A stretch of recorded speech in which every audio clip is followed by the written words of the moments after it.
Welcome, everybody! As you can hear, the Brickyard is alive with the sound of monstrous V8s. And it's almost time for the second race of the season. Welcome to the Brickyard for the ABN Brickyard 200. I'm Carmen alongside me, Kevin Young. Kevin, welcome back to Indiana. Some positive feelings last time we were here. How are you feeling tonight? I'm feeling pretty good. I think it's going to be a quite enjoyable race here, and it's going to be quite a tricky for these drivers to hand around this oval. For some of these drivers, they haven't driven this oval in a long time in a machinery of NASCAR's caliber because of the road course configuration taking over. But this is going to be quite fun to watch, and I'm happy right now when I stay in Indiana, and I think in the virtual world, I'm going to be happy at least for a couple more days. You see right now about 3 minutes left in practice. This is going to be an interesting format for tonight. We'll see qualifying first, and then we'll go mute so we can take care of the drivers' meeting. But we'll still have everything on picture as far as what you'll see on track. You'll hear the cars, the sounds and all that stuff. You just won't hear us in the drivers' meeting going through everything there. But qualifying coming up here in just 3 minutes, and you see the spread in times between the top of the board and near the bottom edge of the board. Emily Howe currently atop of the leaderboard with a 52.57. Selena Ward right behind her. And then it's Josh Gaiman, Cassie Winkelbauer, Chris Constantinou, Olivia Hayward, Paige Morton, Selena Thompson, James Gutta, and Ruby Acosta in the top 10 at the moment. As you said, a little bit slippery tonight. Yeah, you're going to see a bunch of cars kind of kicking out, especially trying to get the power down when you can. And these cars don't hold as much traction as you think they will. And they can kick out on you if you get a little bit too early on the power. And you can end up tapping the wall, or worse, sending in the inside wall. And on the situation, there's no fast repairs. So if you make a mistake, like we see in some of these wide shots and side angles, you can easily be in a bad spot early. And for some drivers, needs to be a bounce back race. Because after Daytona, some great positions, others not looking so hot, and this is a good chance to right the ship for it gets definitely more of a code red situation. 33 cars on track so far for the race tonight. Again, we may see some last minute joins in qualifying itself, but a very healthy field for the second race of the season. A very polarizing track the Brickyard is. You either love it or you hate it, depending on your perspective of this 2.5 mile rectangle in the middle of Indiana. But 33 cars so far. Really good showing to start off this season, especially for a lot of those that missed Daytona. There's several new faces coming into this event. Some names come to mind right now. Kind of scrolling up and down the leaderboard here. I see a few names like Lilac Zaire, definitely a first time here. Tried to start last week, could not make it happen.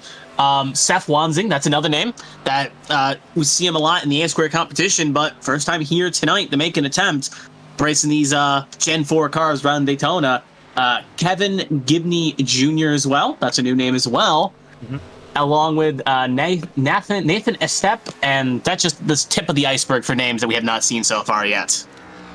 Yeah, Estep, Gibney, Chris Pendell, all of them coming over from HCL competition. That's where people, ABN fans, may have seen them before. Gibney racing for Deep Racing. Same with Estep and Pendell. That team making its first appearance in the series in force tonight with 3 cars on for that effort. Looking at John Hagan, finished just outside the podium. Actually, finished on the podium. Finished third last week at Daytona. Looking to make something happen here. He's currently 15th in leaderboards. Another podium finisher from last week. Caitlin Height just won on Monday night in the HTL Cup Series, sitting 14th fastest. So very stacked top of the field here. You look at, again, Emily Howe, Selena Ward, Josh Gaiman, Cassie Winkelbauer, all the way down through the top 10. Lily Peltier Sharp in 11th, Taylor Mills 12th, Emma Kruger in 13th. A lot of very talented names. Wanzing in 16th, Zier in 17th, Toby Estes 18th, Lee Overton 19th, and Amity Polstertrick, second race of the season for her in number 59, sitting in 20th at the moment. But now it's time to get into qualifying mode. Everyone's going to have 2 laps to run, and these laps are vital to getting good track position in the Brickyard 200. We'll look at cars that are currently about to roll out here I It looks got. like we're going to start with Winkelbauer. Yeah, I was gonna say Winkelbauer was the first one to leave, as she's the first one to hit the track. Other drivers currently queuing up to go out there: Seth Wanzing, Bryce Saucier, Emily Howe, Christina Ryan, Ruby Acosta, Judith Cooper, just to name a few. And this is a good example where we're going to see it throughout the season. Some drivers, they're going to say, all right, I'm going out there right away. I'm going to set the time, I'm going to set the table, you try to catch me. Other drivers like to be a bit of a showman or a showwoman. They want to go out there late, and they want to be like, all right, that's the time we need to beat, let's do it. So right now, it looks like at least half the field is going for the approach to use these first 2 laps as quick as you can. Well, I may see a few more drivers lay it on later when this last car is on circuit, or at least metaphorically speaking. Tiptoeing, getting those tires warmed up as we go down the front straightaway. Winkelbauer will be the first one to kick us off here for qualifying. And it's all about being precise here at the Brickyard. Think about our very quick lap times in practice. See what she can do here.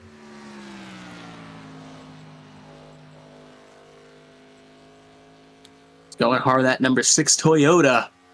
And that white, purple, and pink scheme. A lot of good looking paint schemes. Prismatic across the board, looking really good. Emily Howe on track as well. All 3 prismatic cars running on track at this time, trying to get qualifying laps down, as is Christina Ryan, the defending world champion here in ABN.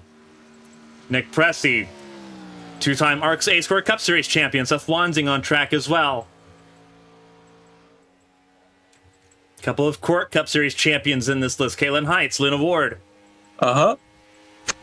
And Winkelbauer. First. 52.72 for Winkelbauer. Christina Ryan goes second fastest out of Wanzing, and then Pressey, Acosta, Cooper, and you're going to see the times begin to billowing in. Second lap, though, might be the quicker lap. Yep, I'm feeling that too right now at the moment. Emily Howe going to bump Winkelbauer down, so Winkelbauer is going to have a faster second lap here if she wants to jump back up to provisional pole. Yeah. So she's got to find at least 2/10 to get up there and catch that 83, which, if the second lap is the faster lap, it should be at least indicative here. But right now, not liking the pace I'm seeing out of 3 and 4. But I've been proven wrong before, so we'll see anyway. Coming down the long straight, gets on the throttle as quick as she dares. Long run down the straight. Where will that number Toyota Prismatic Motorsports machine lock it in? Looks like it's going to be an improvement, but still Not P2 enough. for the number 6. Yeah, gained 12 hundredths, but she needed 2/10 to get to Emily Howe's level, and that just wasn't there. Christina Ryan jumps to 3rd place. We're going to jump down to Selena Ward. Court Cup Series veteran, finished in the top 10, finished 6th at Daytona last week. Actually, no, finished 4th last week at Daytona. Her teammate James Gutta finished in the top 8. Selena Ward doing a phenomenal job at Daytona. Despite the melee and being collected in a couple accidents, she did a phenomenal job. We'll see what she can do here in the number 26 Ford Fusion. Another newcomer, Jake Bustos, in the number 90. Making his debut in ABN competition tonight. See what he can do as he starts his qualifying run. But Selena Ward coming to finish her first lap. Goes down closer to the pit wall. First lap in the books for Selena Ward. Yep, that's going to be P4 for her efforts. In range, too. And she will not run the second lap. She will forego that second lap. She'll stay P4 at the moment. Either feels confident or did not get the runoff 4 that was successful enough to allow her the ability to get off into 1, because you got to carry your speed on the end of the first lap. Let's do the second lap. If you have a mistake off 4 and kill your run, you automatically throw away your second lap. So it's about give and take, risk reward, and that may not have been the case, but that is at least one situation where a driver could throw away their lap if they don't feel comfortable. Looking through the times right now, looks like most drivers have wrapped up their second runs. Right now, some eyes doing laps. Kevin Gibney Jr., Jake Bustos, and Lilac Zaire. 3 new faces, all on the first laps, or coming to start their first lap, I should say. Yeah, Zaire did not take the green flag at Daytona, but did run laps at Daytona last week. Missed the start, only ran 60 laps in that event, got to about the halfway point. So she's gotten some points in this season, but now she's going to try to make the start and actually go for all the laps here, all 80 of them in the Brickyard 200 here this evening. Zier out of turn 4 for the first time. See what her lap is. Blake Henderson's also joined the track for qualifying here. The Daytona 300 winner from last week. See what he can do. Zier goes 19th fastest on her first lap. We're going to keep an eye on Zier here, but Henderson will start his laps here shortly, and we'll pivot to him. Won the Daytona race last week. Looking to try to go back-to-back, which would be a great start for the driver in question, Blake Henderson, if he could do back-to-back here. But right now, that first, coming up to this warm-up lap, bit odd approach. But yeah, we'll have to keep an eye on him as Zaire as well. She is finishing up her second lap here.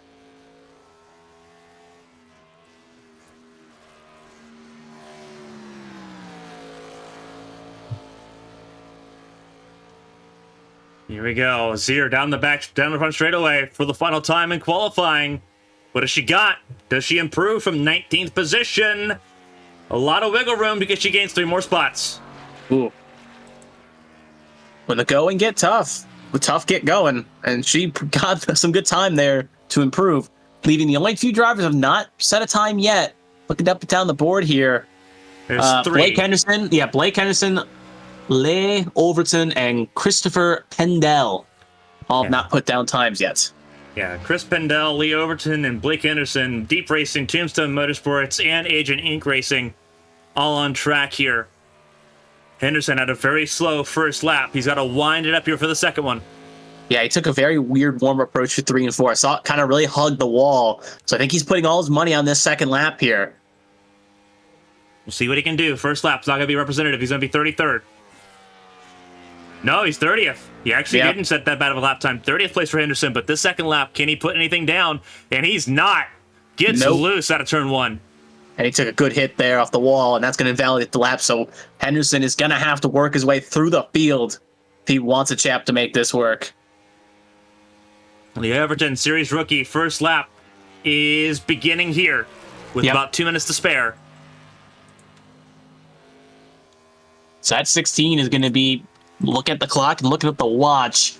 That 16 is going to be the driver that takes pole position away from Emily Howe, or Emily Howe is going to keep it. And look at that car slide off a 2. That thing does not look planted at all.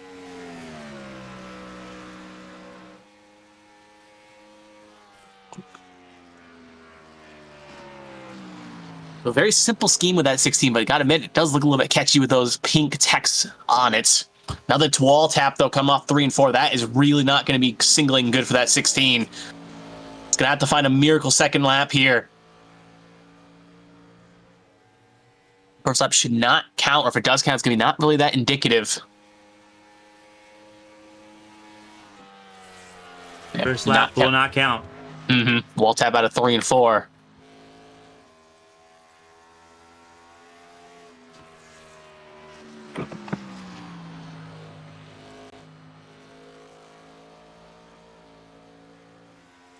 It's coming down the backstretch. His top speed is not where he needs to be at the moment with the cars higher up on the field. So only maxed out on both fronts over at 198, which is not the greatest time in the world for top speed, but coming off 3 and 4 again, at least wants to put down a time at the very least.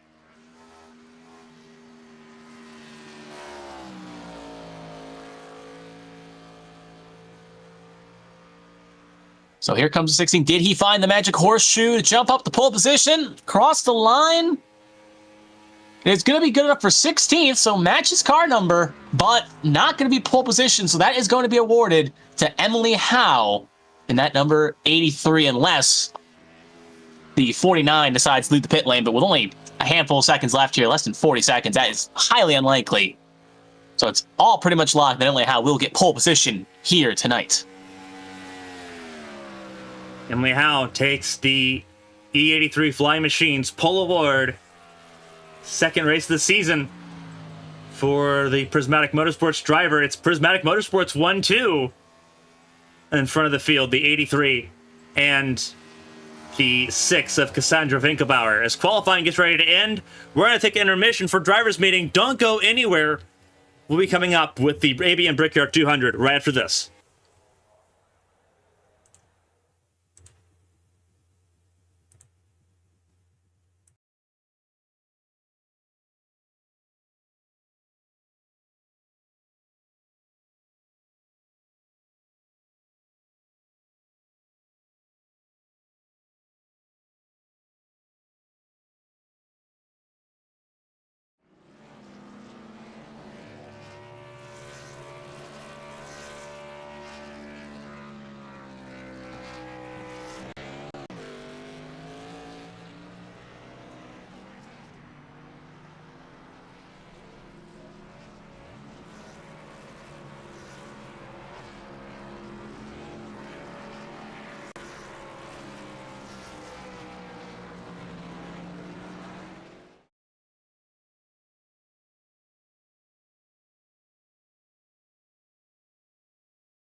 All right, down to the death, but here we go for the ABN Brickyard 200. This is what it's going to look like. It's the 2.5-mile rectangle in the middle of Indiana in a suburb called Speedway. I'm Carmen alongside me, Kevin Young, to bring you tonight's action. 77 degrees, the air temp, 105 degrees, the track temp for tonight's event. It's going to be a lot of fun. Over 30 cars, 35 to be exact, on the grid for tonight's race. We're going to run down that starting grid for you right now. It's Emily Howe and Cassandra Winkelbauer on the front row of the grid here tonight. Emily Howe, 2 pole positions, looking for her first win in ABN. Chris Constantinu and Selena Ward make up row number 2. Then Christina Ryan and Josh Gaiman in row number 3 make up the top 6. Caitlin Height, Ruby Acosta make up row number 4, ahead of James Gutta and Taylor Mills, who round out the top 10. John Hagan and Nick Pressey make up the top 12. They're in row 6. And further on down the order as we scroll through, Selena Thompson, one of her best starting positions in this series so far, starting in row 7 alongside the debuting Paige Morton. She's made Hyper GTP starts. She's won in that series, making her debut officially in the series here in Indianapolis. Olivia Hayward and Lee Overton make up row number 8. Hayward, 2-time Champ Car race winner, looking for a win here in the ABN AdminBoxx Cup Series. We'll see what she can do from the 8th row on the grid. Lilac Sear and Toby Estes make up row number 9, ahead of 2-time ARC's A-Square Cup Series champion Seth Wanzing and Nathan Eastap in row 10. Matthew Kent and Alfred Denny make up row 11. Kent for Raggy Racing, Alfred Denny for Tombstone Motorsports. Bryce Saucier, 2-time Champ Car winner as well, alongside Lily Peltier-Sharp, the Frenchwoman, who is leading the Formula Atlantic Championship here in Indianapolis. Going further down the grid, Emma Kruger and Amity Polstrix make up row number 13, ahead of Jake Bustos and Ryan Pinnell. Judith Cooper, Kevin Feemster make up row 15. Then it's Blake Henderson and Zach McBride. Henderson, the defending race winner from last week, the Daytona 300 race winner, got to make more history from 31st, row 16 on the grid. Callie Height, Kevin Gibney Jr. make up row number 17, and row 18 on his lonesome is Chris Pendell. That is our grid here at Indianapolis. 35 cars. We had 40 last week at Daytona. Still a very healthy grid as you see them all spread out down the front straightaway. But this is the Brickyard 200 coming up 1 lap to green here at Indianapolis. Kevin, a huge field of cars. What notes you got for us here to conquer the Auto Bricks?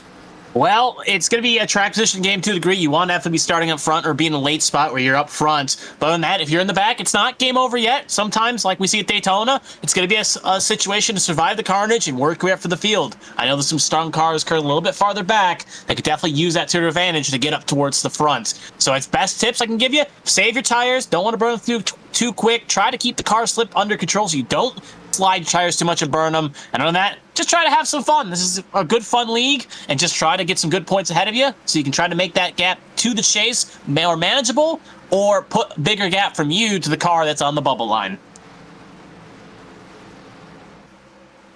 Oh, the nerves, they begin to kick in. But it's almost time to go racing. It's Hal, Winkelbauer, Constantinu, and Selena Ward making up the top 4. But oh, how the turns can change things in a heartbeat. For everyone that is new to the ABN AdminBoxx Cup Series, welcome to the new era.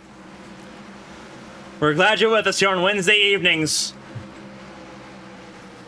Thousands upon thousands of horsepower will scream down the front straightaway as we get ready for racing for the second time this season. The chase for the Cup began last week. It continues tonight. Pace car is in pit lane. Green flag is in the air. And we are racing at Indianapolis.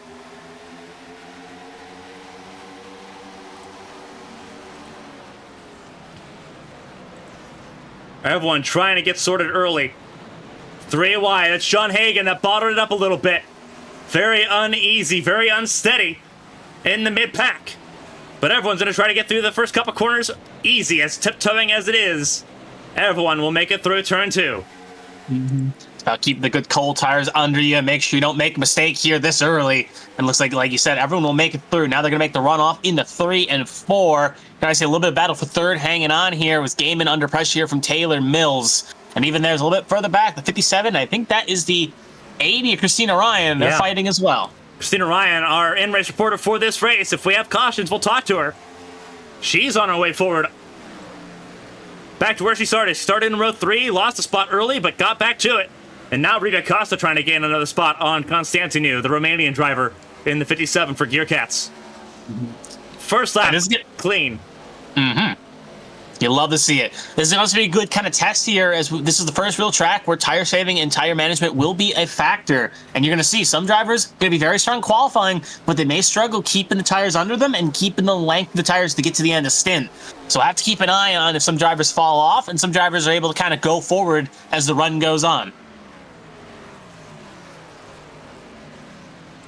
Almost 3 wide there. That's a car sending it to the inside. That's Saucier in the 07, sending it through. A little bit further back.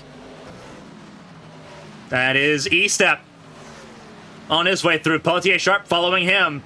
Trouble, I believe. No, never mind. That's just a little bit of a leaderboard glitch. Howe and Cassandra Winkelbauer still leading the way. 2 laps in, 5 miles. Yeah, I was going to say, Winkelbauer's making a move here. She feels like she's got a fast number 6 in that Toyota machine. Question is, where can she make a move? She's going to have to set up for kind of a braking zone into a corner. You're not going to really get an attacking opportunity off of 2 and 4 unless you set up for a run off said corner. So it's up for Winkelbauer right now, not to burn up the stuff too much. If she thinks she's got a fast enough machine, take the move. If not, maybe ride back here and force the 83 into a mistake. And we have a caution that looks like for the 52... a little bit drifted off. Emma Kruger jumps to pit, so I'm going to guess she was involved as well in some of this incident.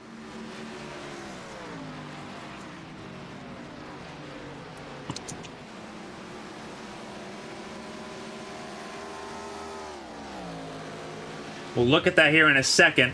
I got the 15 of Matthew Kent as well, I think involved as well. Oh, Matthew Kent's very well wounded here. Yep, Saucier. Oh, yeah, that's not good. That may be Curtis to the number 15. We'll see if we can go back and find it here. Oh, that is a huge issue. That's Henderson involved as well. And obviously we missed a decent chunk of it. With Kruger also missing out.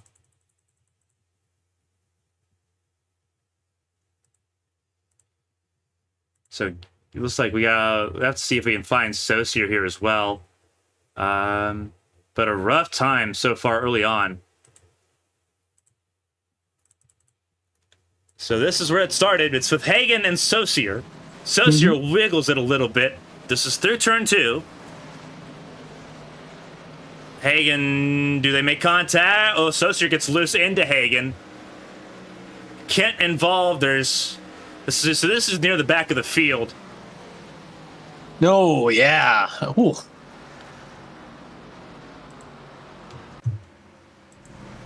So, early caution on lap number 4 of this race.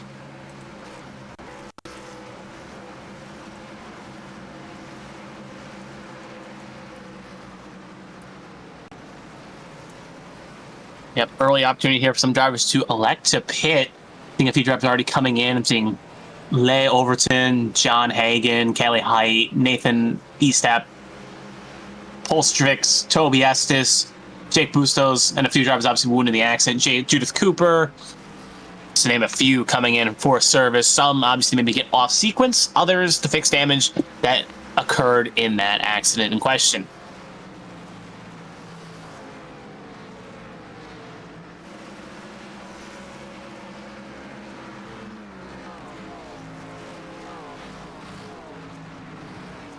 So, first caution of the night. Multi-car accident involving Kruger, Hagen, Saucier, Kent, and Henderson.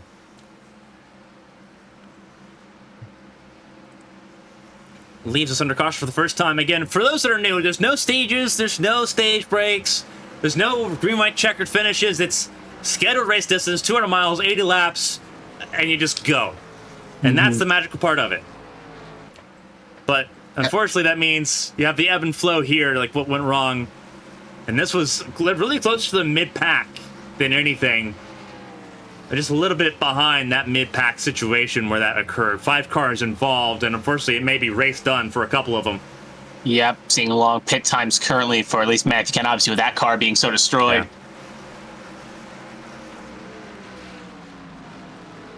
So, this will be interesting. See how this restart goes. Keep an eye on the 80 here. She may weave off for just a second. I'm hearing through radio comms at the very least. She has to grab something real fast. So we're going to see her maybe take a hard left here, but no problems, at least in that machine. Just going to pass that warning along. But yeah, definitely right now, some cars not leaving. So yeah, it is curtains for at least Matthew Kent, at the very least. He's the only car that did not try to escape the pit lane, and it's probably done. But Henderson, Saucier, and Kruger all left. So even though they may be trapped one down at the very least, for at least Henderson's case, they will soldier on with what they have.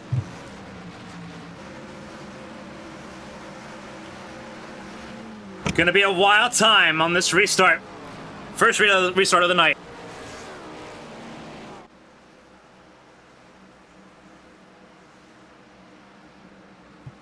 But here we go. It's Hal, Winkelbauer, Gaiman, Selena Ward. Gaiman up 3 spots, one of the bigger movers of this race, behind Zach McBride, Chris Pindell, and Kevin Gibney, who all have gained over 12 spots in this race. Some of the biggest movers. Moving from the back of the field to the mid-pack. That's where they're at so far. We'll see what they can do here.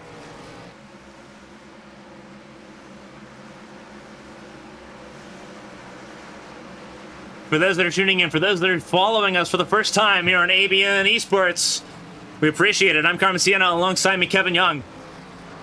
Going green after the first caution of the night, a 5-car accident on the back straightaway out of turn number 2. Pace car will take the left-hand turn into pit lane. It's Hal, Winkelbauer, Gaiman, Ward, Ryan, Constantino, top 6. Green flag is in the air, and away we go. Back underway at Indianapolis. Really good restart by Hal, really good restart by Gaiman. Inside lane's going to try running away here. Yeah, outside lane going to be caught a little bit napping here at the very least. Winkelbauer's going to have to try to find a way to get down for too long, because she could be in a situation where she can get trained, as it's very easy. The inside line's where you want to be, and unlike in other machinery we see driving around here in May, you can't really make that high line work in corners as much as you think you can.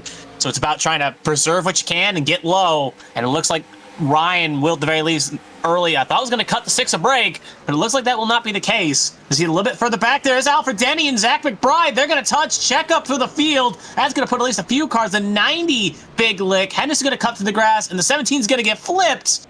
Ooh, low speed flip there for the 17.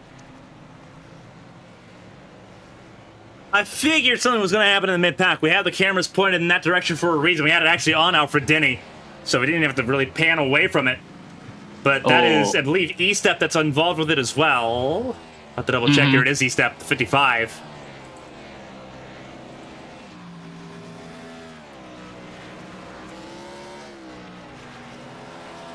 Bustos with a hard hit. Second caution of the night. We've made it almost 1 lap. Everyone pushing to try to make some extra spots happen. Looking through the list, I see Alfred Denny, Jake Bustos, Nathan Estep, Ryan Pinnell, Judith Cooper, some of the big collectors. And even some drivers had to take a base to action. We saw on their camera Brake Henderson and even Saucier. Saucier slid the tires to try to avoid it. They were involved in the first wreck. They'll make it through. So we'll take a look at the replay here. You had your crystal ball out, and you predicted it correctly where the accident was going to occur. And you can just see McBride gets bumped and ends up getting shot up. McBride tries coming from like the wall to the inside lane. He tries taking the natural line. It just he slowed down a bit more than Denny was expecting, and Denny just got right into the back of him here. And we're gonna see if we can get an onboard shot. Let's see if we can get there we go. We'll have one of these pictures. We'll see exactly, and we'll go slow motion here. You see the camera bouncing with the speed as we get rolling. But you'll see McBride in the 47. He's going to try to come down, trying to get to the bottom. Denny's already committed. But McBride coming across, trying to get down to the bottom. Just draws that contact. And at that point, all the cars behind, it's a situation where you're just kind of clutching your pearls and you're hoping you can get through. And you can see the 2 of Estes doesn't get so lucky and kind of ping pongs a 90. And Pulsatrix gets a really lucky shot out of that. Yeah. See if I can get an onboard of Pulsatrix here, because that was a wild shot for the 59. The Canadian driver. See what they saw. As everything unfolds, you see the cloud of smoke. Drivers go low, drivers go high. Pulsatrix blows the middle. You see Ryan Pennell got a spun on the warm-up lane, but didn't make contact, so he should be fine. Beamster ended up getting a little piece at the car ahead of Pulsatrix there, but that is the moments when you race, when you see an accident in front of you, and you're like, oh, no, you're praying, and you get through. That's a wreck avoidance that gets you a lightning challenge in the old NASCAR games. Yes, it is. See if we can get a hold of somebody. We'll look at Nathan Estep's machine. Right behind, and was not so lucky as Pulsatrix was. There's actually got a little bit of Pulsatrix there. Pulsatrix did a really good job of keeping control of that, but obviously Estep can't really go anywhere, and there's the low-speed tumble. Yeah, it gives 17 a little bit of a flip there. Like he's a compound hoster. The driver's having to kind of ease it down a little bit. Give more than you take. That is the motto that everyone needs to prescribe to. We're only an eighth of the way through this race. We've completed 25 of these, really the anticipated 200. Yep. This is going to be a single file restart because of iRacing's procedures, where if a caution out is for one lap is completed, we will get a single file restart. So Blake Henderson was the car that got his lap back, so he is now on the lead lap. And only one car behind the wall, that is Matthew Kent in the number 15. And that was the driver that took one of the hardest hits of the night so far. So that makes sense. Hopefully that is going to be the only hard hit we see, but obviously I'm more optimistic. You're a bit more pessimistic at the very least. But it's going to be Howe, Gaiman, Ryan, Winkelbauer, Ward, Consanu, Acosta, Height, Mills, Pressey. That is your top 10 as we're getting ready for the second restart. And honestly, seeing these cars restart like this gets you those early 2000, very early 2000s. Yeah. All we did was to race back to the caution, and we'll truly be in the time machine. Yeah, let's not go that far. let's pump the brakes there, buddy. Let's do that. I didn't say it was a good rule. I just said we're going for offenses. But anyway, pace car gonna take the hard left into the pit lane. Hal, Gaiman, Ryan, Winkelbauer, top 4. Second restart of the night. Single file.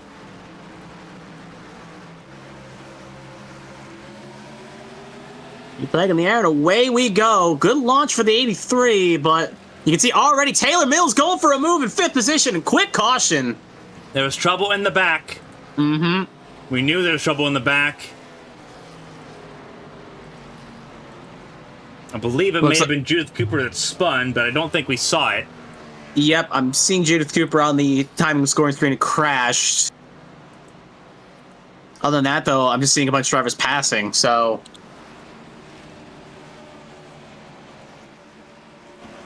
Unfortunately, I don't think we're going to get a replay of that, unfortunately.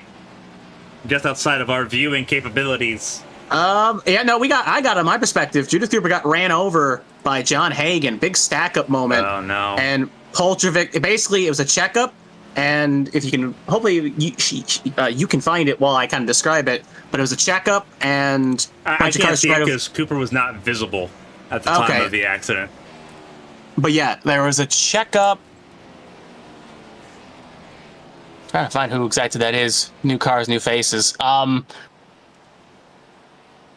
Yeah, right around Polcevic, a few cars up. Looks like it may have been with Wanzing, Sharp. Somewhere right around there was the checkup, and it just caused an accordion effect, and Judith Cooper ended up getting kind of bumped from the back, spinning the car into the inside wall, and that is our third caution of the night.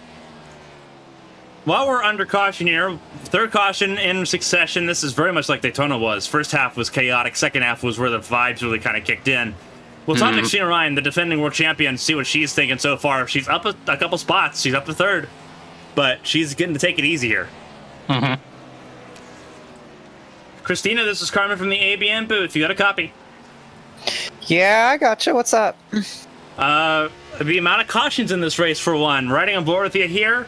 Didn't have a chance to do a whole lot, but you're up 2 spots to third place. How was the car feel in those first opening laps when we had green flag running? Yeah, it feels okay. I don't know where the pace car is at, but yeah, it feels good. It seemed a little tight early on, but as we start getting further into the run, it's been pretty good. I don't know. Made some spots on the restarts. Seems like that inside line is really powerful on the opening bit there.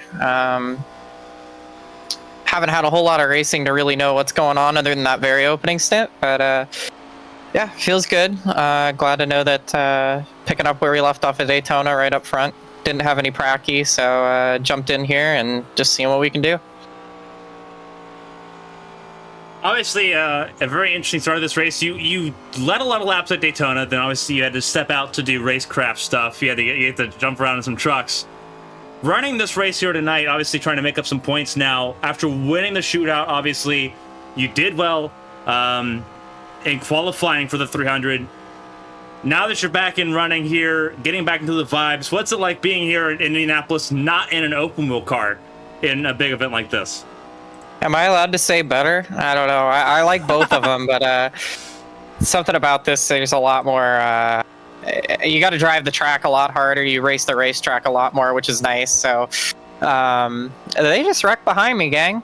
Yep, Zach McBride ended up spinning there. Trying to see what exactly happened in the replay. Oh, McBride got ran over by Henderson. So that's interesting. Don't know if it was a slowdown or if it was a situation, but it's Henderson and McBride, with McBride kind of getting bumped out of the way. But whether it was an accidental break or a turn, I don't know. Yeah, I don't know what's going on with the goofy goobers behind us, but up front it's been nice and toasty so far. So, yeah, I had to turn my AC off because I've been cold.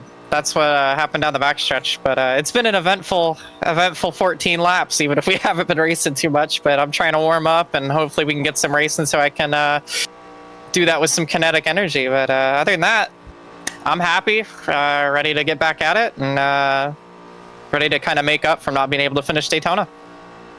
Absolutely. Obviously, a lot of craziness these last couple weeks, but glad to see you in the car here in the number 80, sitting third place so far. Let's see if you can chase down the two cars in front of you, Emily Howe and Josh Gaiman. This is a very familiar top three, so Christina, we'll let you have at it and see what you can do here from third place on the grid. Yeah, thanks. Talk to you in a little bit. So we're coming up to another restart here. McBride was given an EOL, just looking through race control. So he will be starting in the back, but it's going to be Howe, Gaiman, Ryan, Winklebauer, Ward, Consonu, Costa, Height, Mills, Pressey. Kind of a similar top 10 for another restart. It's going to be a single file again because caution was not taken. Caution was taken before one lap was completed. But here we go. Pace is going to take hard right, and we're going to start here. And away we go. Green in the air, and away we go. Racing already up front here. Christina Ryan making quick work, trying to make quick work of Josh Gaiman, who a little loose there in turn one, trying to get around Emily Howe. Always sketchy to be side by side with a car that's a little bit not planted. You never know when that thing's going to kick. Ryan, though, got some bravery, you should say, as she's going to try to take down the inside. She's going to be followed by the 6 of Winklebauer right now. 61 of Gaiman is not favored to go in this corner with the advantage, but it looks like Winklebauer's going to play both sides of the fence. Pick a side and hope she can stick one. Yeah, teamwork doesn't really matter at the moment. It's a matter about getting situated, and Winklebauer trying to get back to where she was. She started front row, down 2 spots from where she started, trying to make that back up. Selena Ward down a spot from where she started as well. Started 4th, down to 5th for her. And then Constantine down 3 spots as Christina Ryan now chasing down mentor Emily Howe. Two Toyotas, but different teams. That's Prismatic and Stepping Stone, 1-2 at the moment. Really, it's Toyotas 1, 2, 3, 4. Yeah. Stepping Stone in third place as well with Gaiman, and then another Prismatic car in fourth place. Judith Cooper out of this race. So that's another Toyota out. Yep, that accident on the restart was enough to cause the Ford to go behind the wall. Yep, only 2 machineries out. We still got 33 cars running here. Some in a lot more better condition than others, but right now just holding the nerve. Don't burn the tires up too much. Keep your position, and do not let the car in your mirror throw you off. We'll cut a little bit back. You can see Henderson getting a little bit trained here as he's fighting for positions. Henderson is not battling for position here. Henderson is, I believe, a lap down in this conversation. Yes, he is. You are correct. So Morton getting by. That was for 11th. Paige Morton getting through. Jim Gutta got through as well, and then it's going to be on Olivia Hayward, who got through with a really good result in Daytona, despite not planning on racing that event last week. Ended up doing really good in that number 72 Mermaids machine, representing Mermaids UK. Sitting in 13th position ahead of Selena Thompson. You see the melee a little bit further back. That's Gutta. That was on the inside. Ichabod's Ice-T machine. Ford on Toyota. Battling for the 12th position. Gutta trying to get through. 5 manufacturers in this field: Chevrolet, Toyota, Dodge, Ford, and Pontiac. Only a handful of Pontiacs, Morton being one of them, 99 machine. Same with Acosta and the 66 Akali Height. Queen's Design, really the major Toyota representative here, as Selena Thompson's going to lose multiple spots.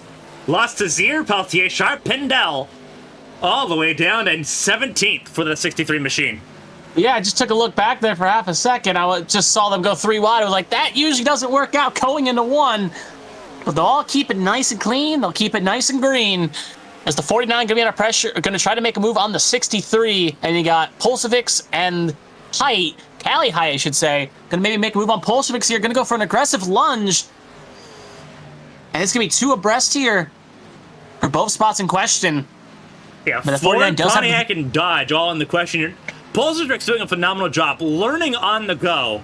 A road course racer, a sports car racer, jumping in, new to the oval experience, but doing a phenomenal job so far. Finished top 15 at Daytona last week. Did a really good job just surviving and staying on the lead lap.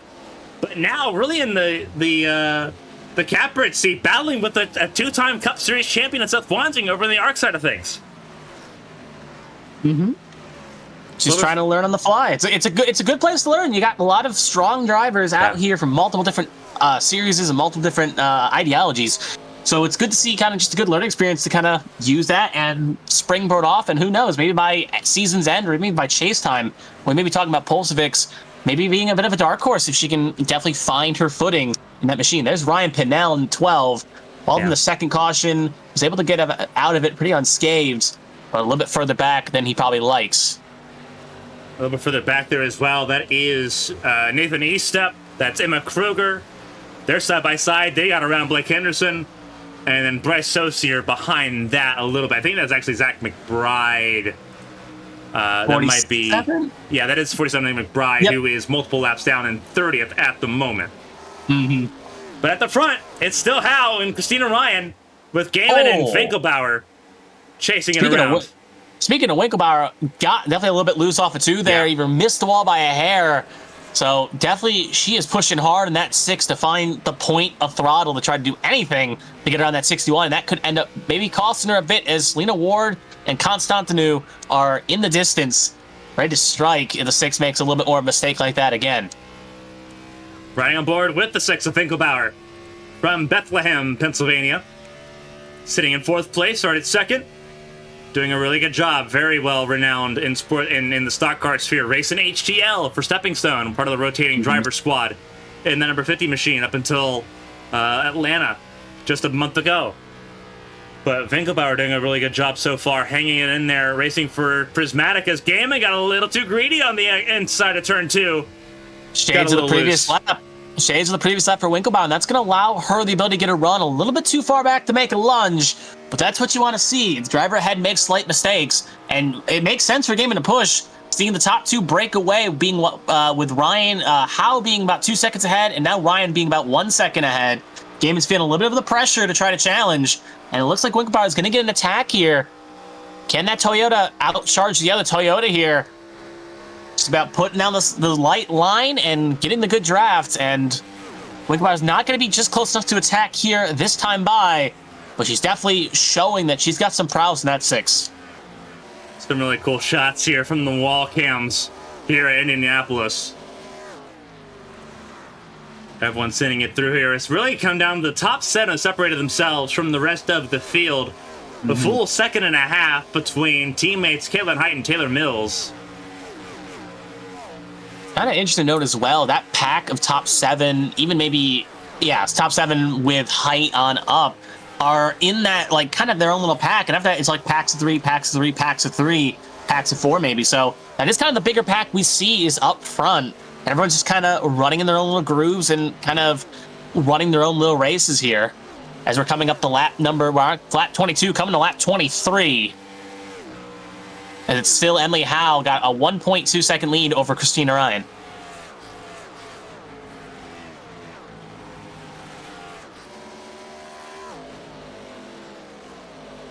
Little bit of a gaggle here behind Christina Ryan. As you mentioned, they're really a 4 under a blanket as Selena Ward beginning to find that ebb and flow. We had 3 quick cautions back to back to back. But now we had some green flag running coming in here, and not a lot of drivers pit under those first cautions. So everyone trying at this point to get beyond the lap 40 point. Going to be very difficult to do here in Indianapolis, but easier than it was at Daytona last week. They are getting pretty racy here for just back end to the top 15, top 20 here as they're 2 abreast for 19th, 20th, and 21st respectively. As Height's going to get around the 49 in regard. And Polsvik's holding on quite strong in that 50. Yeah, Polsvik's doing a phenomenal job just wheeling it around a lot. Very experienced in drifting. Used to be in slideways a lot. Maybe that's helping her out a little bit in that number 59 Dodge as Pendel comes in. I was going to say we hit the pit stop window because you'll see Sharp there as well on the left side of the screen. So Pendel and Sharp both coming in. Should be worth noting as take a quick look. Neither driver elected the pit under any of those 3 cautions. So we may see the window opening up for at least looking at pit stops and pit stop times. So the top 14, their first pit stop may be coming with the next couple laps here. Toby Estes would not be too far behind either. He's been on lap 8, but he is further down in the field here, so he may be using more of his stuff up early. We'll see. We'll look at the readers, try to gauge what the leaders are doing here. Ryan's going to come in. I'm hearing calls. Yeah, I was hearing a ton of calls there on the radio. This is the window. They've pushed to the point. A few drivers are able to save just a little bit extra. Yeah. Caution does help. And see 1, 2, 3, 4 in already. I got Ryan, Gaiman, Constantinu, Height, Mills, Pressy, Acosta, Gouda, Hayward, all in on this lap cycle here. And now the main question is, you don't want to do a Montoya in 08 in speed. So you want to make sure you run your gauges, make sure you got your RPMs correctly, and you get it woed down just in time as these drivers are going for the undercut. Yeah, Emily Howe may be coming in this time. Got around the 18 at Pelletier. Sharp sitting in the number 18 Lucky there, dog. just went a lap down, but won't stay that way for long. Fresh tires and full fuel for that number 18 Ford Fusion, as Howe will peel off this time and send it into pit lane. Same with Vinkelbauer and Ward here. Ward. Thought Ward was going to be a little bit greedy coming in the pit lane there. Looked like he is going to be a little bit greedy. She was thinking about it. She saw an opportunity, maybe seeing the checkup, but she'll get a little bit of time on Winkelbauer. Now the question is, can a pit crew get the job done for her and maybe jump, depending on exit. But right now, Toby Estes is going to stay out. He pitted last on lap 8. So Estes, Polsevix, Estep, Pinnell are all staying out. Most drivers pitted on lap 8. Only driver did not pit on lap 8. And his top 4 currently is Polsevix, who pitted on lap 4. Yeah. Sosi pit on lap 12, pit under the 3rd caution. So Sosi could theoretically go the longest anyone that was on that stop. The issue is that Sosi is really far back here. Will not be a very viable strat for that 07 at the moment with how it stands. Estes, however, will lead laps once again. Led laps at Daytona, will lead laps here. Polstrick sitting right now in 2nd place, provisionally up near the top of the board. Again, with Nathan Estep in 3rd, then Ryan Pinnell 4th, Bryce Saucier in 5th, Chris Constantinu in 6th. just now getting around. Constantine, who actually will end up being 11th. Now we see cars back in frame.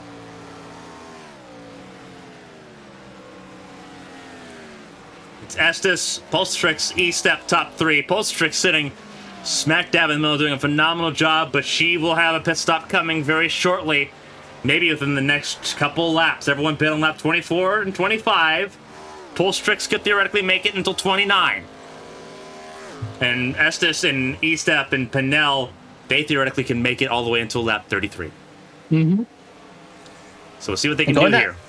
Going that longer will be beneficial at the very least. Now, obviously, these data pit laps are a little bit incomplete because, obviously, with the saving, 25 laps is obviously not the lap you can hit on a 1 tank of fuel. Yeah. But at the very least, longer you go, more likely you can try to take less fuel when you need your next pit stop, which could benefit in that regard as well. Should be worth noting, looking through the field here, just kind of get a judge here. As you're seeing multiple little battles kind of forming out here, but just waiting for the pit stop window to kind of play its course, as they would say, as Christina Ryan gets around Bustos in the 90. Yeah, several new faces in the field, several new rookies. For those that are wondering what the parentheses in the R are, those are Rookie of the Year contenders in this competition. So John Hagan in the 52, currently the highest placed rookie in the field, should be Pulstrix. Pulstrix is a rookie. So 10 of these should be Pulstrix, but we haven't got that marked. Hagan, Taylor Mills, both of them are denoted as rookies in the leaderboard here. So keep an eye on your rookie battle there. Rookie of the Year standings. Going to be very interesting coming out of Indianapolis if things continue to be as interesting as they have been. Pulstrix comes in at the end of 28, so not far off of the estimation we had, but I think Tyler was getting to that 59 Dodge. Very easy coming down pit lane as well. So Pulstrix will surrender second place to E-Step, and Ryan Pinnell will move into the top 3 with the field shuffling around. They're hoping for a caution, and they're hoping that it gets very, very racy behind them so they can save and make out like a bandit position-wise. Yeah, 100%, especially if a caution, like you said, a caution were to come out. It would definitely play out for Estes and the 55 and 12 Pinnell and even Saucier, as they would basically keep a net gain on track position, at least in the short term. Really good run so far by Toby Estes. That Dodge for Bandit Racing doing a good job so far. Russ Dualis will be proud how he's driving at number 2. E-Step in. So E-Step surrenders the second place to Ryan Pinnell. So now it's ARC's drivers 1-2 with Ryan Pinnell in the Hooters machine now atop the board. We believe it's between lap 31 and 33, so they should be coming in shortly, and that should surrender the lead back to Emily Howe here in a minute. Bryce Saucier will be third, but he's not going to hold on to that position for very long, and he's not far ahead of Emily Howe at the moment at all. Yeah, 3-second gap. Right now, Saucier's just kind of hoping that Estes and Pinnell pit so he can lead at least one lap. He is praying for a caution like no other. Yeah. And sometimes when you pray for a caution, you end up being the caution yourself. So very much thoughts of a genie. Be careful what you wish for, because you're going to get it. Estes comes in here. Yep, don't wish on a monkey's paw. Estes coming in.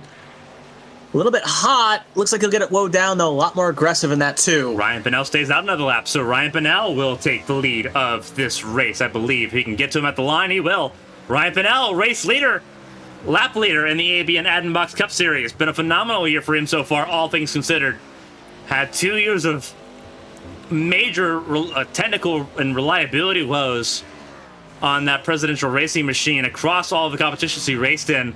Shook that off going into 2023, and he's looked like a brand new driver. Oh, Saucier in the wall. Yes. Sorry to cut you off. Saucier gets to the wall, getting passed by the two cars fighting for the lead here when it all cycles through. Howe and Ryan, they're fighting hard. They got the lap down machine of the 21 of Feemster. They're going to try to quickly navigate around. And you can see Ryan almost going in the grass there, trying to find a lane to make it stick. And she's going to get there. Wow. Christina Ryan will take the provisional race lead. Gets a little looser in front of Emily Howe, but they're going to duke it out. Ryan Pinnell in pit lane, so they will inherit the lead at the end of this lap. Personally, from experience, I know you see this out of her when the clock roll. When you come to the Indy during May, you see this aggression out of that 80 machine. And that Howe going to answer back, not going to allow Ryan to get too far away. She's going to have the preferred line to Send one. it down How to aggressive will one. she send? Sent it down pretty deep there, but made sure it stayed planted. But Christina Ryan has the run out of one and stays clear going into two. So Christina Ryan holds on to the race lead, trying to defend it. Ryan could use Alfred Denny here as a pick. Alfred Denny going to go low. Emily Howe holding it out there. Alfred Denny trying to stay out of the way a little bit, trying to become the first car a lap down. And you can even see the foreground, they're going to let Racy back there for positions of 6, 7, 8 as well. There's a lot of raciness here. The ebb and flow is real right now. It's Winkelbauer that we're looking at And center of your screen. A little bit further back, it's Feemster that's in the way of Constantinu Mills. And I believe, if I look here closer, it is the 94 Pressy. You are correct. As they come down pit lane, so they were off sequence. Yep, they both haven't pitted yet, so that is pit stop schedule for both of those drivers. Henderson, I think, coming in next time by as well. 21 of Feemster, my mistake. Missed call on that. Speaking of Henderson, threat of going a lap down here. And this is kind of the episode you see is kind of during the first pit stop window, you caught a lot of lap traffic and you can use it as pick, but at least for the top two, the next car they're going to catch is 63, and the 63 is going through 3 and 4, but we'll have to hold that thought. Emily Howe thinks she can get a move done here on Ryan. She's going to have the opportunity to make it. How aggressive will she send it into 3? Doesn't have to send it too far. She just has to make sure Christina doesn't clear her here out of 3. Gonna stay side by side, but Emily Howe has the advantage now entering turn number 4. This is the north side of the track heading south. Emily Howe will take it and clears for the race lead out of 4. Phenomenal racing so far. Emily Howe's going to run to the one. This is Champ Car Strats tomorrow night. Take notes for those that are racing tomorrow night here. I'm feeling deja vu already, and I'm watching from the booth. Absolutely. Emily Howe runs it through turn 1, ran down to the pit wall. Very Champ Car Strats, trying to break the draft a little bit. Did a phenomenal job in doing that. Christina all for that bit and loving every second of it as they battle at the front of this field. Selena Ward up to 3rd place. Don't ignore that number 26. Missed on the podium by 1 spot last week. Trying to climb up that ladder. 3rd place looking really good right now for that number 26. That full Ford Mustang ahead of Cassandra Winkelbauer, who is now 2.2 seconds behind the 26 of Selena Ward. Caitlin Height trying to make her way forward as well, up 2 spots from where she started. She's in 5th, started 7th. Doing a great job there. Taylor Mills, her teammate, sitting in the 41, sitting 6th at the moment, ahead of Nick Pressy, who's gained 5 spots, ahead of Chris Constantinu, who's lost 5, Josh Gaiman's lost 3, lost mostly on that pit cycle exchange, and then James Gutta in the top 10, ahead of Olivia Hayward, Ruby Acosta, and Paige Morton. Correct. Looking for the biggest wins. Yeah, you're doing a lot better than I am pronouncing some of these names. But yeah, looking through biggest wins, lose, like you said, other biggest winners to note: Callie Height and Christopher Pendel up 13 and 14 spots respectively, while some of the biggest losers are Leo Overton down 18 spots, obviously still behind the wall currently, but still on track. John Hagen and Selena Thompson both 12 and 11 spots down from their original starting spots. But we're still focused on the battle here. They're going to catch Matthew Kent, who actually came back on the surface and the circuit. Yeah. And is looking to get some good points here and try to outlast some of the cars that are having trouble. This is where it's going to be very difficult for the race leaders. That is a line of cars. That's Thompson, that's Kent, that's Saucier. I believe John Hagen was leading this line as well. So they're going to have to try to navigate, and this is going to slow them down significantly. All the leaders will have to go through this, but it's a buffet right now, and Selena Ward's the one that's going to eat the most out of this gap. Yeah, Ward is going to have the advantage now, but Ward is also going to have to go through it as well. Yeah. So she's going to have to kind of use it as an opportunity and get through it quickly. But right now you can see Kent fighting hard just behind the foreground there. So there's a bit of a risk. 19th. Not fighting for position, but just fighting because Kent came in later, so has to fresher tires in that 15. So should make quick work. But that is not what you want to see when you're trying to gain time. Cars 1 lap down or more, fighting hard. So a bit of a wall tap that's going to allow Ward to move and get 2 quick spots quite easily. But still up front, it is Emily Howe and Christina Ryan still 1-2. Ryan got the job done, but maybe waiting for the next pit stop window, or at the very least for an opportunity to strike as they're coming up more lap down, more vehicles that could be put a lap down. You're going to see it before. We're going to pull the track map up here on your screen. This is where everyone's at right now. Obviously, we can only see one side of the track at a time, with our technical limitations, but you see just how spread out it is, just running around the track. Kelly Height, the furthest away car we can see at the moment. That is 14th place, just how far away 14th place is. Pretty monumental there for the 66 car. But you see there, that's just kind of where everything's sort of situated here. As we keep an eye on the race leaders as they continue to move forward. Selena Ward's cleared all the lap traffic that the leaders had to go through. And now she'll continue to set sail. She lost a little bit of time there. 3 seconds the gap between Howe and Ward, first and third. One advantage, at the very least, Selena Ward was not really fighting during that exchange. But Emily Howe and Christina Ryan were fighting for many laps for position, so they kind of scrubbed their tires at least a little bit. Obviously, not as much, but it's at least worth noting that Howe and Ryan could cliff their tires just a little bit earlier than they could. I do see a car smack the wall from the background there, at least from my perspective, but it looks like everyone stays clean, stays green. But yeah, it did not affect Selena Ward at all. You're going to see lap traffic here throughout this race now. We've entered that stanza. Caution could change everything, but we're going to see lap traffic all throughout this race. The ebb and flow of this race has been established here at Indianapolis as we approach the halfway point. It was a very slow start. 3 cautions back-to-back. It's been green ever since from lap 13 onwards. And right now we're looking at Cassandra Winkelbauer trying to chase down Selena Ward for the podium, but also having to defend from Caitlin Height, who we know is a very potent stock car driver, especially on Monday nights in the HTL Cup Series, where she was the regular season champion this season. I know for a fact. Yeah, I know for a fact Christina Ryan, I was going to say for a fact on Monday nights, Christina Ryan is watching a lot of that competition as well as she's in the booth with you.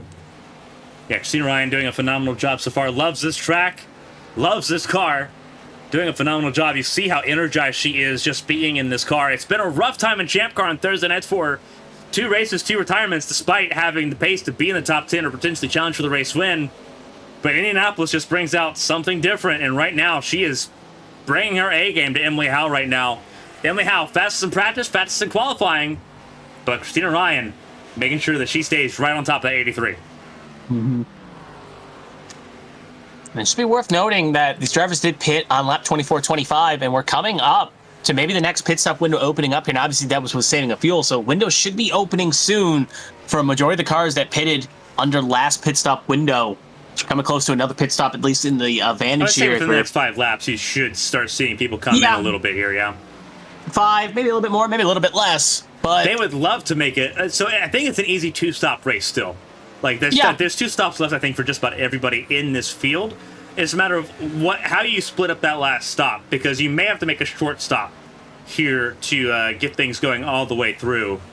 We're looking just inside the top 10. This is Paige Morton making her Cup Series debut officially. She is battling with Lilac Zier and Ruby Acosta. So Queen's Design, those 2 Pontiacs sitting in 11th and 13th. Lilac Zier for Slowbird Racing sitting right in the middle. That Mountain Dew Livewire machine sitting in 12th. But that is just outside the top 10. You see Josh Gaiman in 10th, battling with James Gutta and trying to chase down, that is the 94 Nick Pressey. So another cluster of cars here just up ahead. A lot of battling here in and around the edge of the top 10 at the moment. And a little bit further back, you see Olivia Hayward on her own, sitting in 14th at the moment. The ebb and flow, pretty real at this point in time for that 72 Mermaids UK machine for Stepping Stone Motorsports. She tags the wall. Yep, a little bit of a commentator's curse focusing the camera, but again, being alone, at the very least, will allow her the ability to kind of get it back gunned up and get back on the throttle. But back to the lead pack here, or less lead 2, I should say, with Emily Howe and Christina Ryan. Right now, I don't think they're running similar-ish times. Every time Howe gains a little, Ryan gets it back, but neither driver can really jump the other one on times. Like that time by, Howe was faster than Ryan, and it's basically the same thing on the previous lap as well with Howe ahead of Ryan.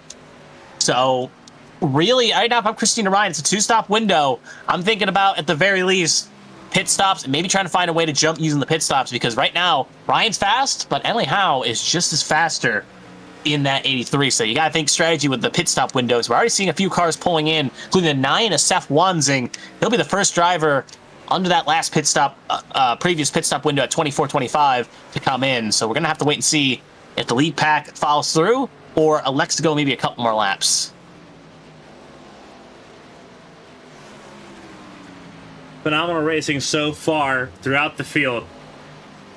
It's spread out a little bit, but we've seen it's now a strategy game, 100%. Seth Wanting in pit lane, coming out of pit lane now. Emily Howe finding a little bit of longevity here.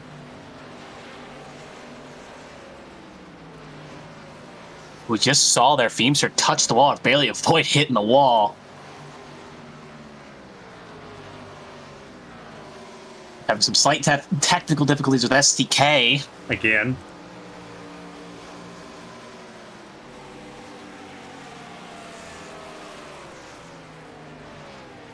So while that gets fixed, you can see that the 83 of Emily Howe just putting the pressure down and has gained at least a couple more tenths on the 80 of Christina Ryan. So again, Ryan's tires may have fallen off just a hair. But no sign either driver has elected to pit here. Well, I changed my mind. Christina Ryan, unannounced, coming on in. So that's the undercut strategy for that 80.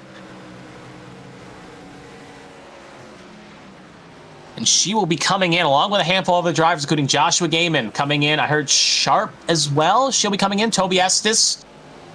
So a handful of drivers coming in on that sequence. And it looks like you can make up to second place. We believe that now pit stops have begun. They're going to be coming in bunches here. So it looks like you can make it about 20 laps on a tank, maybe a little bit more, maybe a little bit less. So it looks like next window of opportunity to pit would be around 64 to 66, maybe a little bit higher or lower. Yeah. But it does raise the question, if you can get to the magic number of 60 or close, there's a chance. Well, I doubt that's even possible. You so we're not have to going to pass. Maybe you'd some have of to the get cars beyond lap 55. Yeah. And that would for be some of the, actually maybe doable for a few. Saucier. You'd be looking at Saucier. But even then, that's a hard task. He's in this pack right now, right ahead. As you'll see that black car right there. Ooh, that's not what Howe wants to see. And how did they save that? That would have changed things in a heartbeat. Everyone backed out of that, and we stay green. But that would have gone bad in a hurry for a lot of drivers. Yeah, that would have put at least a handful of cars one down. And it would have gave the lead to Ryan, because Christina is not one down. But we stay clean, we stay green. And right now, Howe, Ward, Winkelbauer, Morton, SS Polchevics all trying to stay a little bit longer in the tooth so you can get a little bit of a shorter stop on that last pit stop. And Howe finally coming on in. And we'll see if Emily Ward follows. Selena Ward, I should say, not Emily Ward. Selena Ward coming in as well. Winkelbauer stays out. So they will lead a lap in that number 6.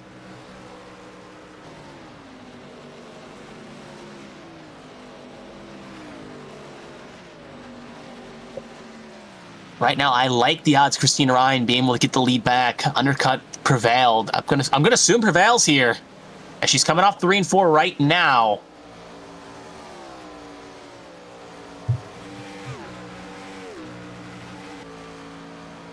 And there's Christina Ryan on Blythe per shot. Looks like the A3's finally leaving the pit box as we speak. She just crossed the line. You're just going to keep an eye on the left of your screen. You're going to see a prismatic motion machine. There you go. So Ryan is going to inherit the lead. As all cars have to take the pit road exit here for 1 and 2. And you just see the time the undercut gains, but the only downside is Emily Howe is going to have slightly fresher tires by at least 3 laps. Speaking of Winkelbauer, they have come in. E-Step will inherit the race lead here. And that's going to give the lead to Nathan, the 55. Polshevic's also going to stay out. And those are the only 2 cars ahead of who will be the de facto race leader when pit stops finish up here.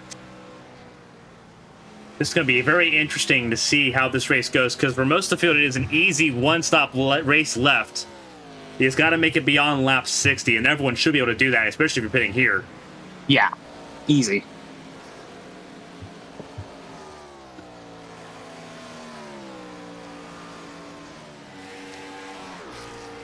You see how close Polstrix is to Ryan. First time we've seen these 2 share a track in a racing competition. They've gotten drifting together. Heard someone screaming obscenity, not happy. Not seeing any call of caution, though, but heard a lot of obscenity on the radio, so maybe some bad blocking occurring. But sorry to cut you off, Carmen. Now we're kind of just like looking at, again, Polstrix and Ryan here. We'll see if we can figure out who it was that had an issue. There's a lot of movement going on as pit stops continue to occur. I don't think it may have just been a bad block, but one driver was definitely not happy with that block because no one registered being turned around or hitting anything. I think it was a 21 to Feemster, so may have been a battle slightly lap down here. Ryan gets around Polstrix. That moves Ryan up to second. Emily Howe just at the fast lap of the race, 52.79. But Ryan was held up by Polstrix there, who's just trying to meet a fuel number at the moment in that 59 Dodge. Howe moved to third. Polstrix won't fight too awful hard. Will step it sideways, though. But she's able to save that with ease. And Polstrix will actually come down pit lane this time. So Polstrix knows that her time's been met, and she'll have a 20-lap stint ahead of her before her last pit stop, close to lap 70.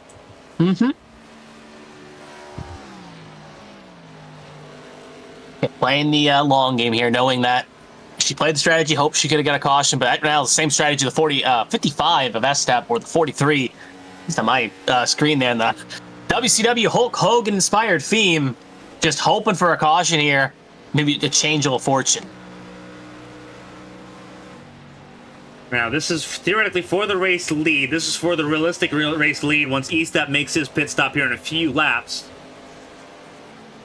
E-Step should make his pit stop here in the next 4 laps, if I'm not mistaken. He's going to be making another pit stop with less than 10 to go if things continue as they are. Yep. E-Step's actually already in. Yep. There he is. Just came in, so it's going to hand lead to Ryan.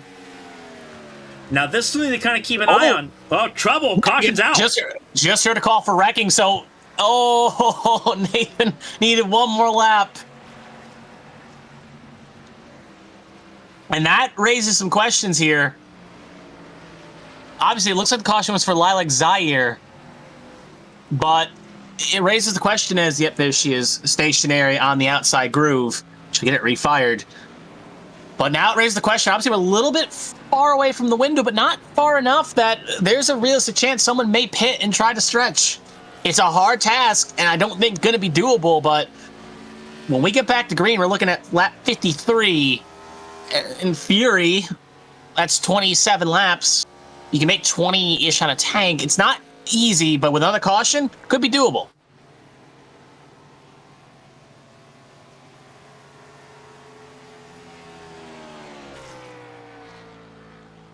So that does change a lot.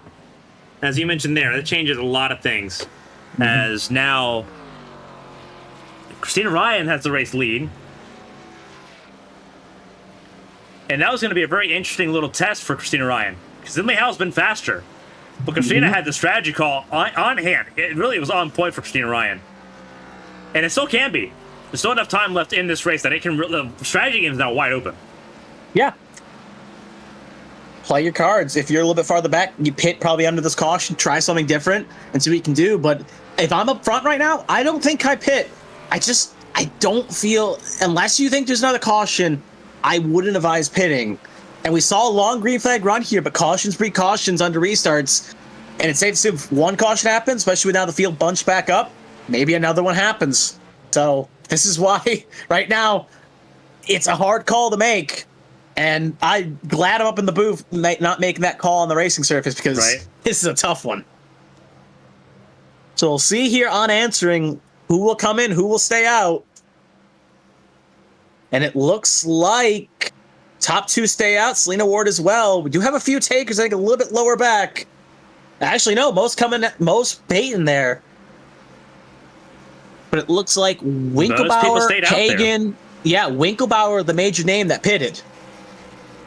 Winkelbauer, Hagen, Pinnell, Morton, Gouda, Estes, Wanzing, Hayward, Jake Bustos, Saucier, Height, Pendel, Callie Height, Luxire, the crash, and a few others. So, but the biggest name to note in that is Winkelbauer.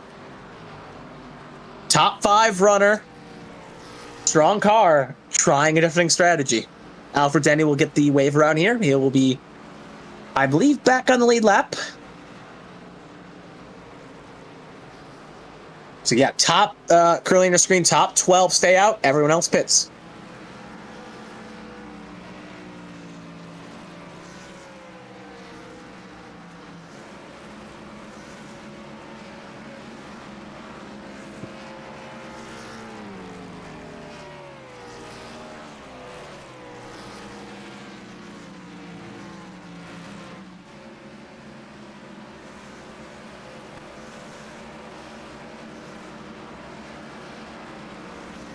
And one more thing to note as well is this guys just saw in the comments, the 55 also just pitted as soon as the caution came out, so kind of the leader of the alternate strategists at the very least, as he, along with the cars that pitted on this caution, have the slight advantage. Less than 30 laps to go. And you see drivers using the warm-up lane to save fuel. Mm-hmm. Makes me wonder if they think they can make it. There's no way. That's what I'm saying. There's no way, but you wouldn't be doing that if you are 100% you can't make it unless you're saving for another caution that occur. You're banking on it. Like, yeah. You're banking on it because cautions breed cautions. You're banking on it, but it's by no means a guarantee. If this is the only caution we get to the end of this race, there is no chance. Nope. But if you have a caution or two more and you turn 4 laps into 8 or 10 laps under yellow, then suddenly it looks a lot more viable. It looks a lot more viable, and I would say the same thing with the cars that just pitted. I think they also need at least one caution to feel more comfortable, while the top 12, or I guess you say 11 currently that stay at 12, obviously with Nathan the 55, they pitted. They pitted on the last caution. They need at least 2 to 3 more cautions to feel comfortable.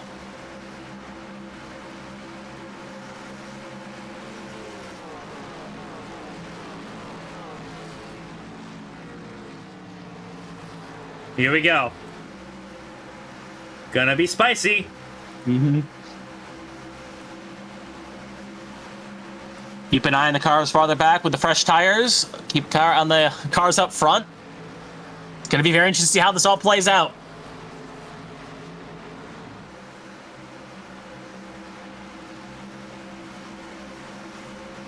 Very interesting restart coming up. Christina Ryan on point. Then it's Emily House, Lena Ward, Caitlin Height, Josh Gaiman, Taylor Mills, Nick Pressey, Chris Constantinu, Ruby Acosta, and Lily Paltier sharp in the top 10. 4th restart of the night. First one in almost 50 laps. Here we go. Green flag back in the air, and away we go. We're racing once again at Indianapolis. Look at that jump Selena Ward just got. Was awake on that restart, but so was Emily Howe, who stays in the outside lane. Cold tires. Everyone's got a tiptoe for these first couple laps. Christina's going to keep a hold of it at the moment, but Emily's not going to give her any space. Christina gets clear anyway out of 2. And now we run down the back straightaway. Yep, we're all pretty much clean to the back. Everyone made it through 1 and 2 respectively okay. This is what Selena Ward won, and now she's in range to battle for this one. So is Caitlin Height.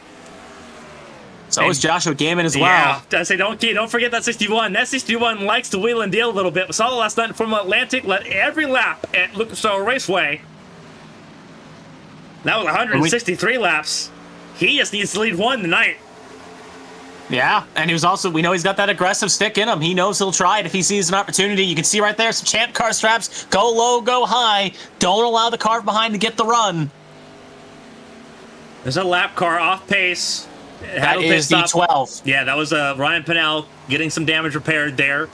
So he will be a factor here in a little bit. But right now, it is all what's in your mirror for Christina Ryan. This is the run. You can see it out of 2. Not all you can do is block. It's going to allow her to go low. There we go. Christina Ryan's going to pinch the door shut. Ward goes high early. And Ward's going to try to sweep down to the bottom. Try to get the momentum and takes the lead here. Ward's closing in. Heist's keeping her distance, but all 5 under a blanket in the top 5 here. You basically got Fords and Toyotas making up this top 5.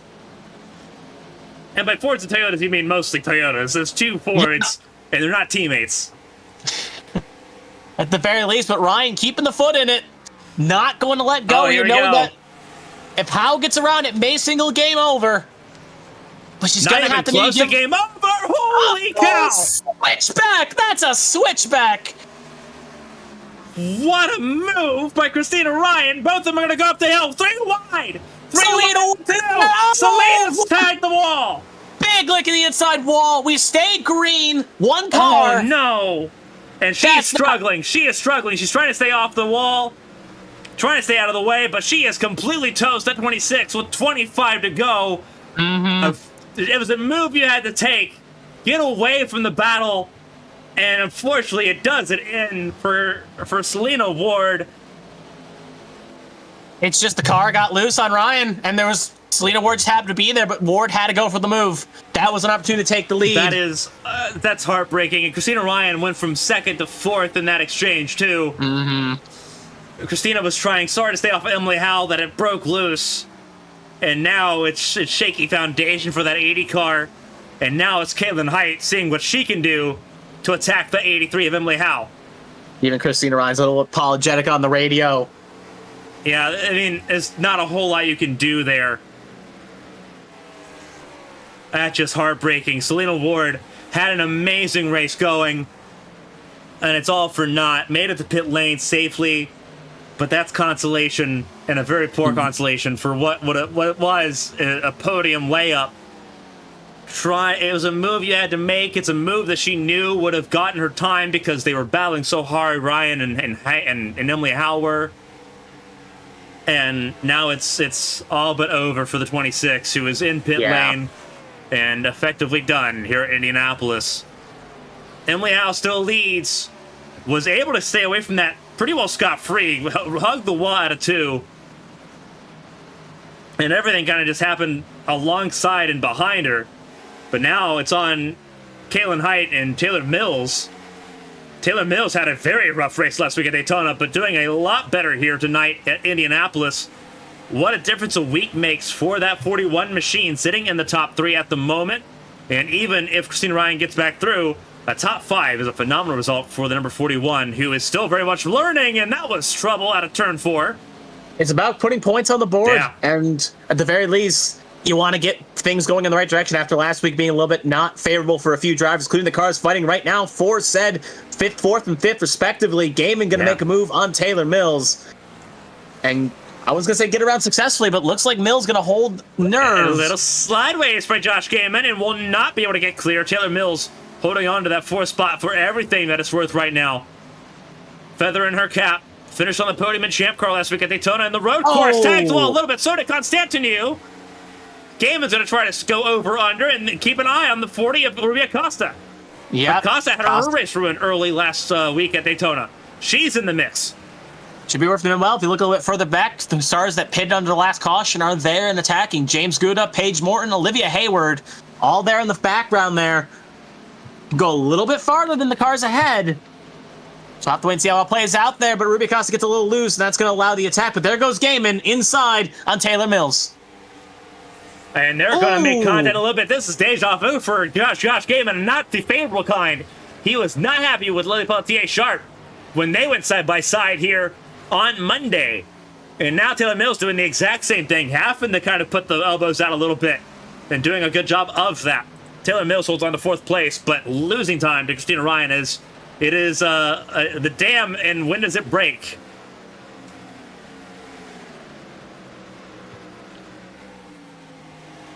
Also keep an eye at 86, peeking in and out. That's James Gutta, Selena Ward's teammate, sitting where he finished last week at Daytona. Another top 10 to be positive, but he's looking at a 4th place finish right now, just in front of him.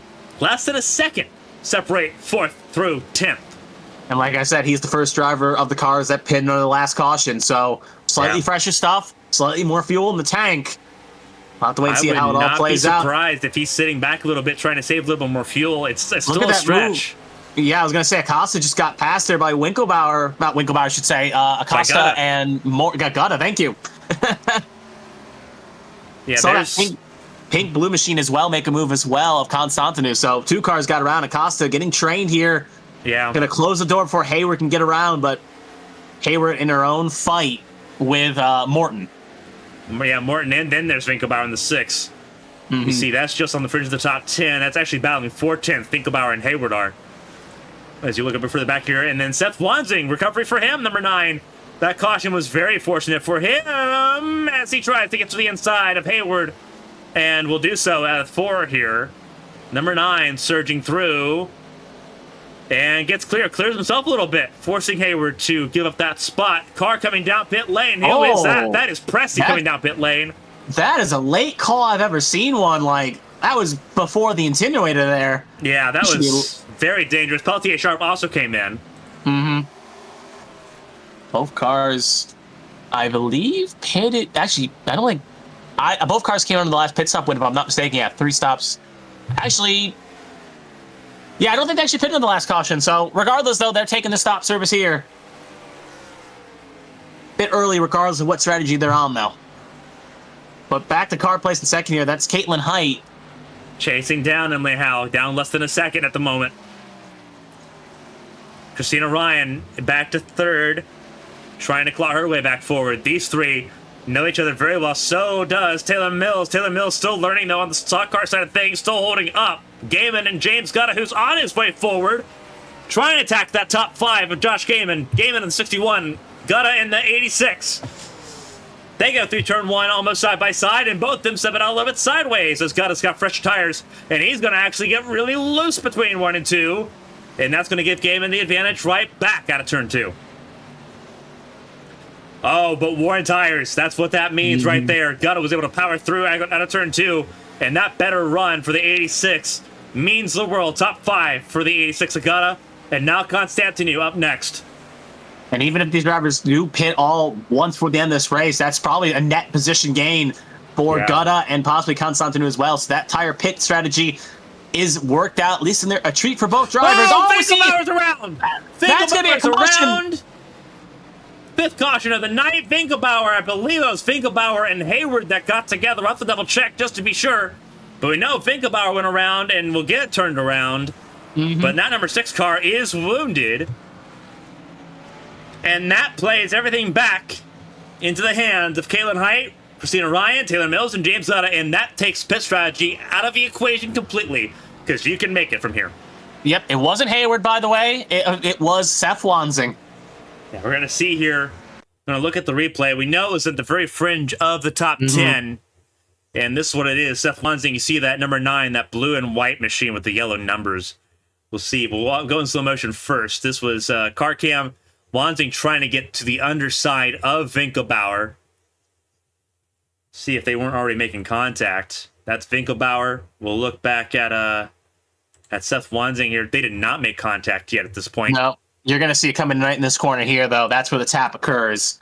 Yeah, it looks like... Yeah, Winkelbauer slows down a little bit. Wanzing was committed to the corner first, and Winkelbauer just tried slowing to get back onto the apex. And with Wanzing committed, he knew he had to try to drive underneath of Winkelbauer. Winkelbauer tried closing the door, and that is sailed through curtains there. And we'll see from Winkelbauer's perspective what that felt like for her.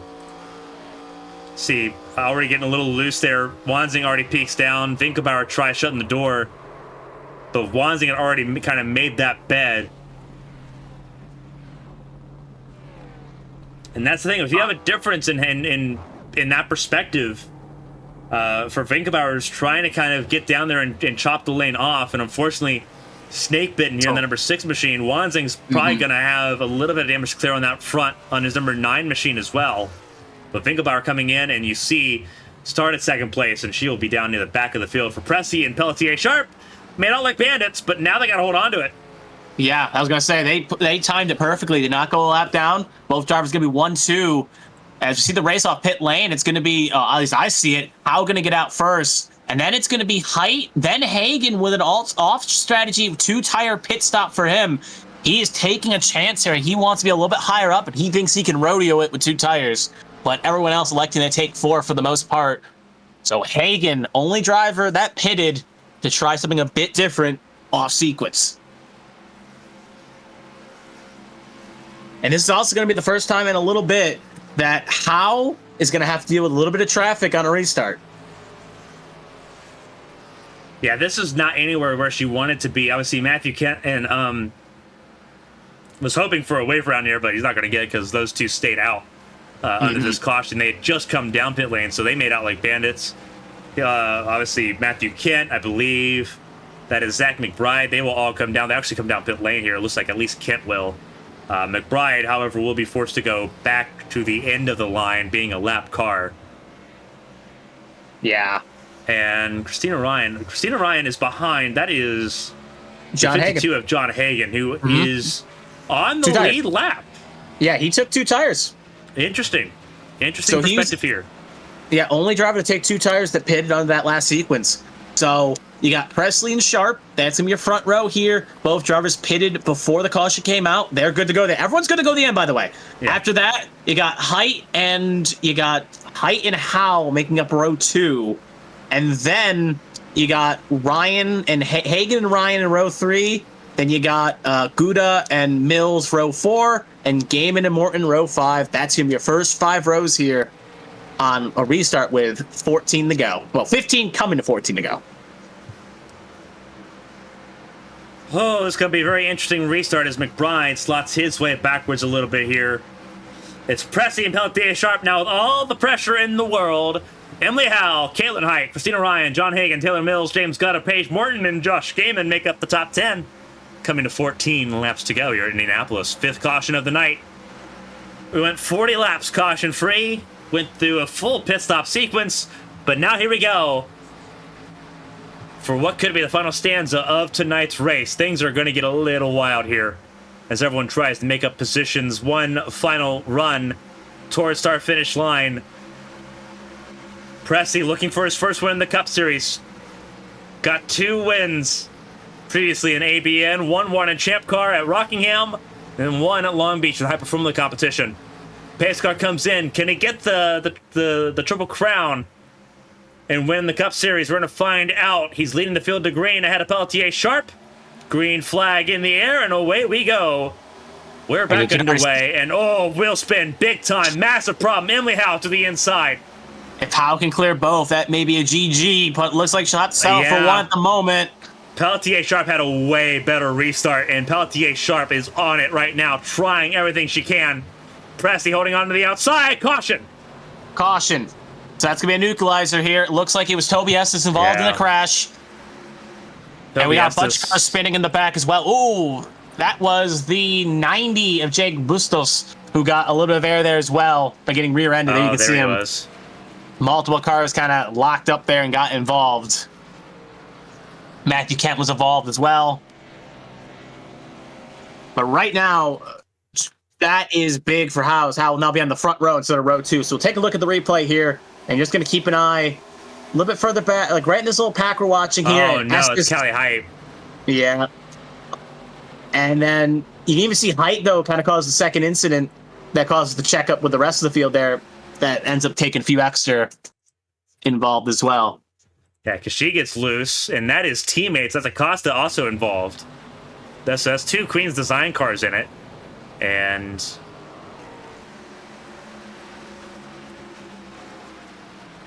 ooh, hard hit. There's where Kent got a piece of it. Same with the 90 of Bustos.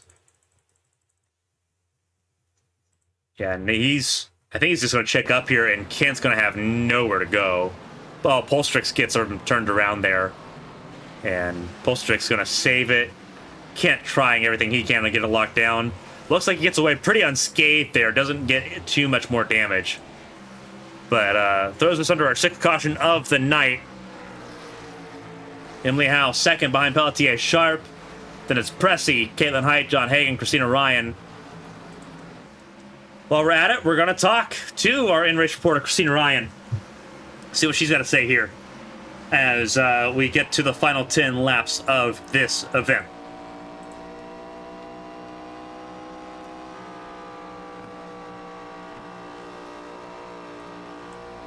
Christina, this is Carmen from the ABN booth. You got a copy? Hi. So, this has been an eventful race. Got some laps led, but now you're sitting in row 3 with coming to about 10 laps to go. How you feeling out there? Obviously, it's been a wild one. Yeah, first things first, apologies to Selena. I didn't feel contact on our end. I don't know what happened, if I tail whipped her or it was netcode or whatever, but it was a sketchy situation anyways. yeah, had fun racing hard. That's what I'm here to do, is race. So I've been doing that. Really been enjoying it. And then I don't know. Kind of got the left side used up on that last restart. I don't know if I pinched too hard or the 52 came up, but we got maybe a little bit of damage on the driver's side now and single file. So it's going to be hectic. It's going to be a little stupid, but hi, Jim. We'll just see what happens. Trying to keep my head in there and see if we can't still win this thing. I think we got a race-winning car still, especially been, I think, better than Emily on short run. So, yeah. I would say a lot of familiar faces for you throughout your career in this race. Obviously, Gutta behind you in the 86. You got Emily Howe. You got Katie Height up there in front of you. Will actually be directly in front of you on this restart. How fun has it been being able to kind of dish it out with a lot of the drivers that have made up a lot of the last few years of your career here? Yeah, it's fun. Good to know I still know how to do it. Been kind of spotty lately, haven't been racing a whole lot, so glad to be able to jump right in and pick up where I leave off, but really want to get up there and try and win this thing. I love this track. I really want to win here again, obviously. Haven't had as much luck on the oval as I have on the road course, so got some work to do though, some cars to go through, and they're pretty quick, so this is furthest back we've been all day. And that's with the way that it's single filed now, it's going to be harder to move up through the traffic. So I'm hoping we get some green flag and then we have another wreck or something. Just hoping it's not me. Absolutely. Well, right now, we saw on the TV cams, that left side, that other side looking clean right now in the number 80 machine. You're starting 6 inside, outside row 3, but good luck, driver. Still a lot of laps, a lot of miles left here at Indianapolis. Go get it. Yeah, hopefully I'll be talking to you with a glass of milk in my hand when this is all over, but got some work to do. That's the spirit. Good luck, Christina. Thanks. That was Christina Ryan, in-race reporter, defending world champion from the Champ Car side of things. Won the championship last year at Kansas. Trying to win here on the oval. Finished second in the 500 a couple years ago, but no wins in ABN competition here on the oval part here in Indianapolis. One on the road course at the end of last year, but still looking for one here on the oval. She'll start 6th, riding on board with her, and then also we'll ride on board again with Emily Howe, pole sitter. Average finish was 2nd place. Trying to break that, trying to get a win here. But she's looking at the inside. She's looking at the outside of Lily Peltier Sharp on this last restart, potentially last restart. 6th caution of the night. There'll be Peltier Sharp leading the way. Emily Howe in 2nd place with Nick Pressey, Caitlin Height, John Hagen, Christina Ryan, James Gutta, Taylor Mills, Josh Gaiman, Paige Morton, Seth Wanzing, one of our in-race reporters on the ARC side of things on Sunday nights. He'll be starting on the inside of row 6. Green flag is back in the air, and away we go. Yep, single file restart there. It looks like Howe gonna make a move here on the inside. Sharp not going to be in a position to really capitalize or attack. And she gets a little loose here. That's going to cause a bit of a checkup. And she's going to probably fall into the clutches at 83. Presley in the 94 going to follow suit as well on the inside at 18, just hoping to find a way down quick. Hagen struggling, just hits the wall as they're just jumping for positions here to try to find what they can get. Yeah, Christina Ryan cleared herself a little bit there to kind of make sure that Hagen checked up and got out of the way.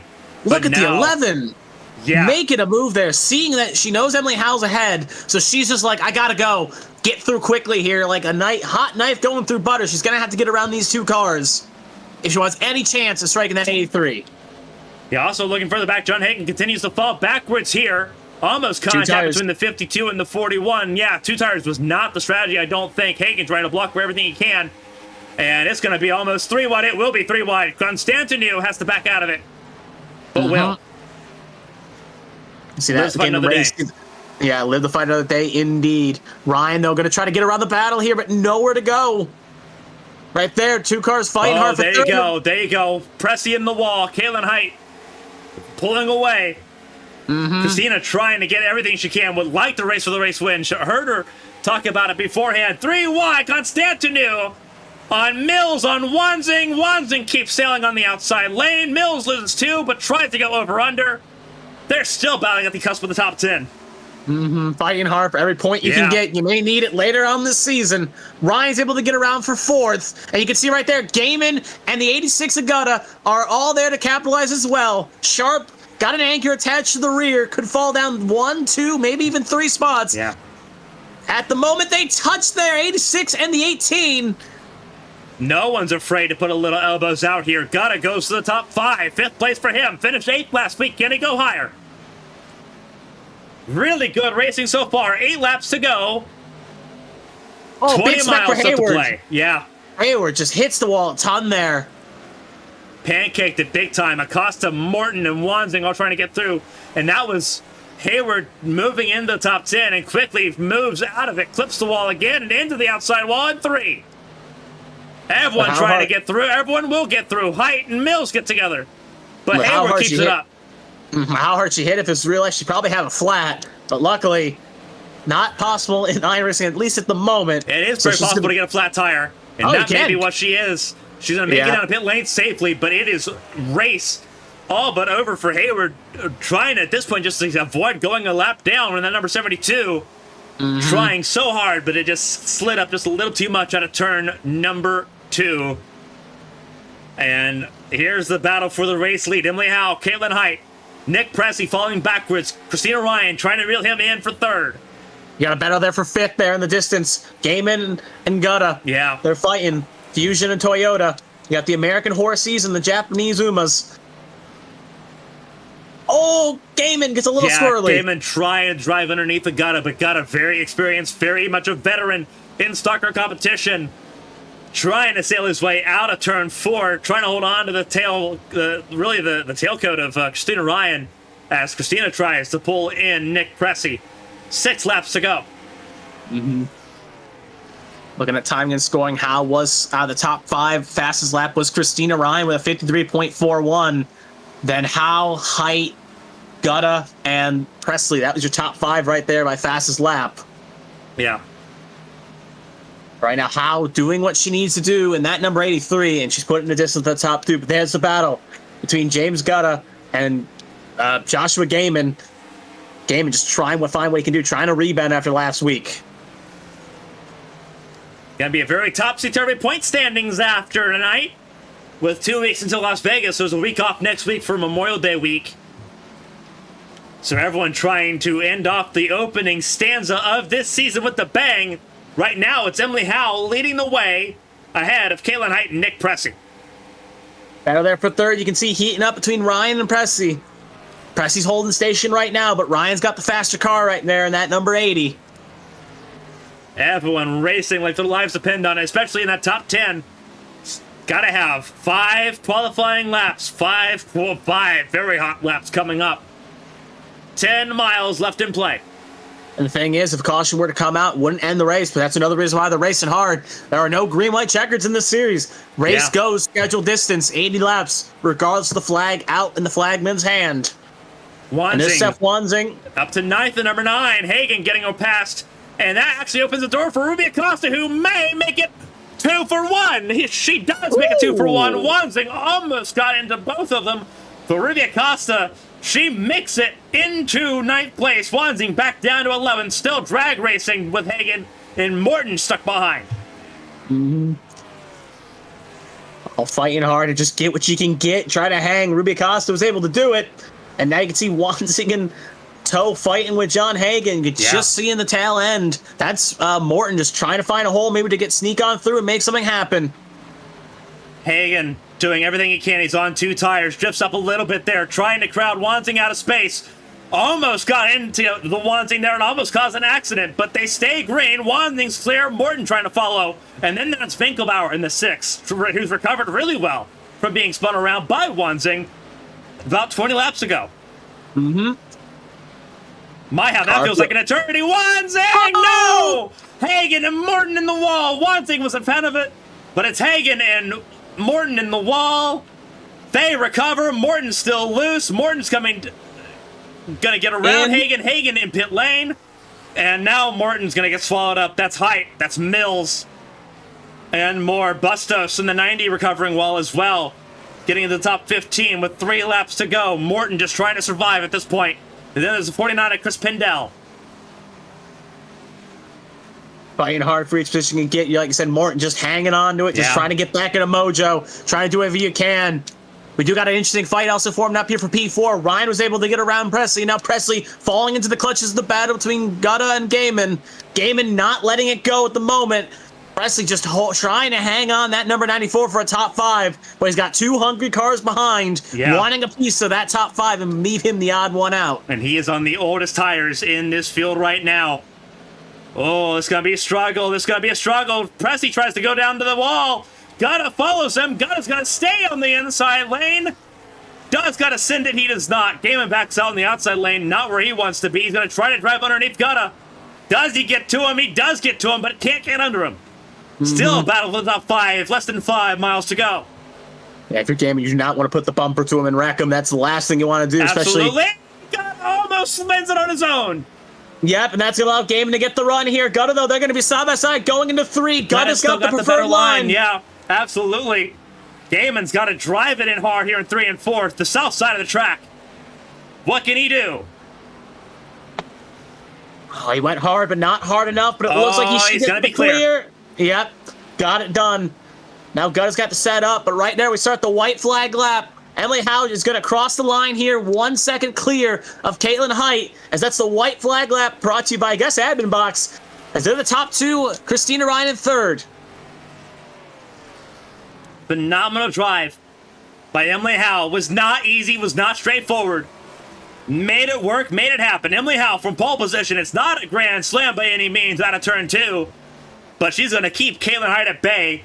The battle for 3rd, however, the battle for 5th raging on still. Gaiman sees an opportunity. Oh, they're going to make contact. I have a feeling they're going to race hard, and it may step over the boundary here. Pressy trying to hold on to the top 5. Does not want to lose it. Gaiman, does he pull out the crumb horn? He may. 1 corner to go for them. Coming out of 4 for Emily Howe. Emily Howe's going to come across the line. She'll become an ABN race winner for the first time. Side by side for 4th place. And it's going to be, oh, they're touching this hard move by the 61. He'll get it. Gaiman got Pressy there at the end. Basically, side draft him aggressive enough to kind of get him loose. Gaiman will get 4th, Pressy 5th, Gutta 6th, and the podium is going to be Howe, Height, Ryan. Sharp will come home in 7th, so the strategy worked out for both the 94 and the 18. They made it work. Constantinu 8th, Acosta 9th, and Steph Wanzing rounding out your top 10 here. Phenomenal drive by Emily Howe. Race win, and she's going to burn it out here through 3. Race winner here at the Brickyard and championship leader. Actually, I'm going to rescind that. I don't know if she's championship leader or not. We'll find that out in the off week, making sure everything gets finalized. But Emily Howe, 15th last week at Indianapolis, or last week at Daytona. Winner tonight at Indianapolis. A lot of drivers happy with the performance. A lot of people having fun. That was a phenomenal race. 2 weeks in a row, phenomenal races. For all of our series drivers, take a bow. Take a bow. Yeah. We'll have podium interviews here in a second. That's cars colliding. Emily Howe, one of them. So that car is not passing tech inspection now. Everyone just kind of slamming into each other here. Celebratory. Peltier Sharp almost going up and over in pit lane. Everyone having a little bit of fun. Emily Howe's car completely junked. Yeah, you deserve, after that race, everyone deserves to kind of have some fun after that one. Yeah, and Henderson got a pile in too. Yeah, Henderson got into it. Estep got a piece of it as well. Everyone having a little bit of fun. Emily Howe, race winner for the first time in ABN competition. What a race to win at here at Indianapolis. Great job. Obviously, this field did a phenomenal job here. Great job by everybody involved. Emily Howe, race winner. Caitlin Height, 2nd. Christina Ryan, 3rd. And Emily Howe's still going to burn it down, even though that front... I don't know. That I don't know how she's going to try it. It's going to be a hard task, but she's going to try. All you need is power to the rear wheels, apparently. She's got it. Just don't burn over the virtual bricks, or else we're going to get some hate mail. I think she's already done that. Oh, yeah. That's become tradition almost at this point. Everyone's gone over the bricks. Caitlin Height did. Watchorn did. Whoever wins tomorrow night's Arrowhead 500 will, more than likely. Probably do it. Yep, there you go. In case you need a confirmation, there you go. The bricks have been soiled once again. Yeah, she'll be getting the bill. Or she's getting out there or she's getting her toothbrush out there tomorrow to clean them.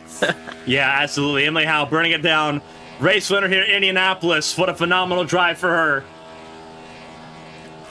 While she burns it down, we'll hear from third place finisher Christina Ryan.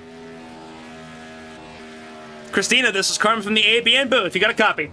What's up, baby? Third place. You got to race it out there at the end. Phenomenal race.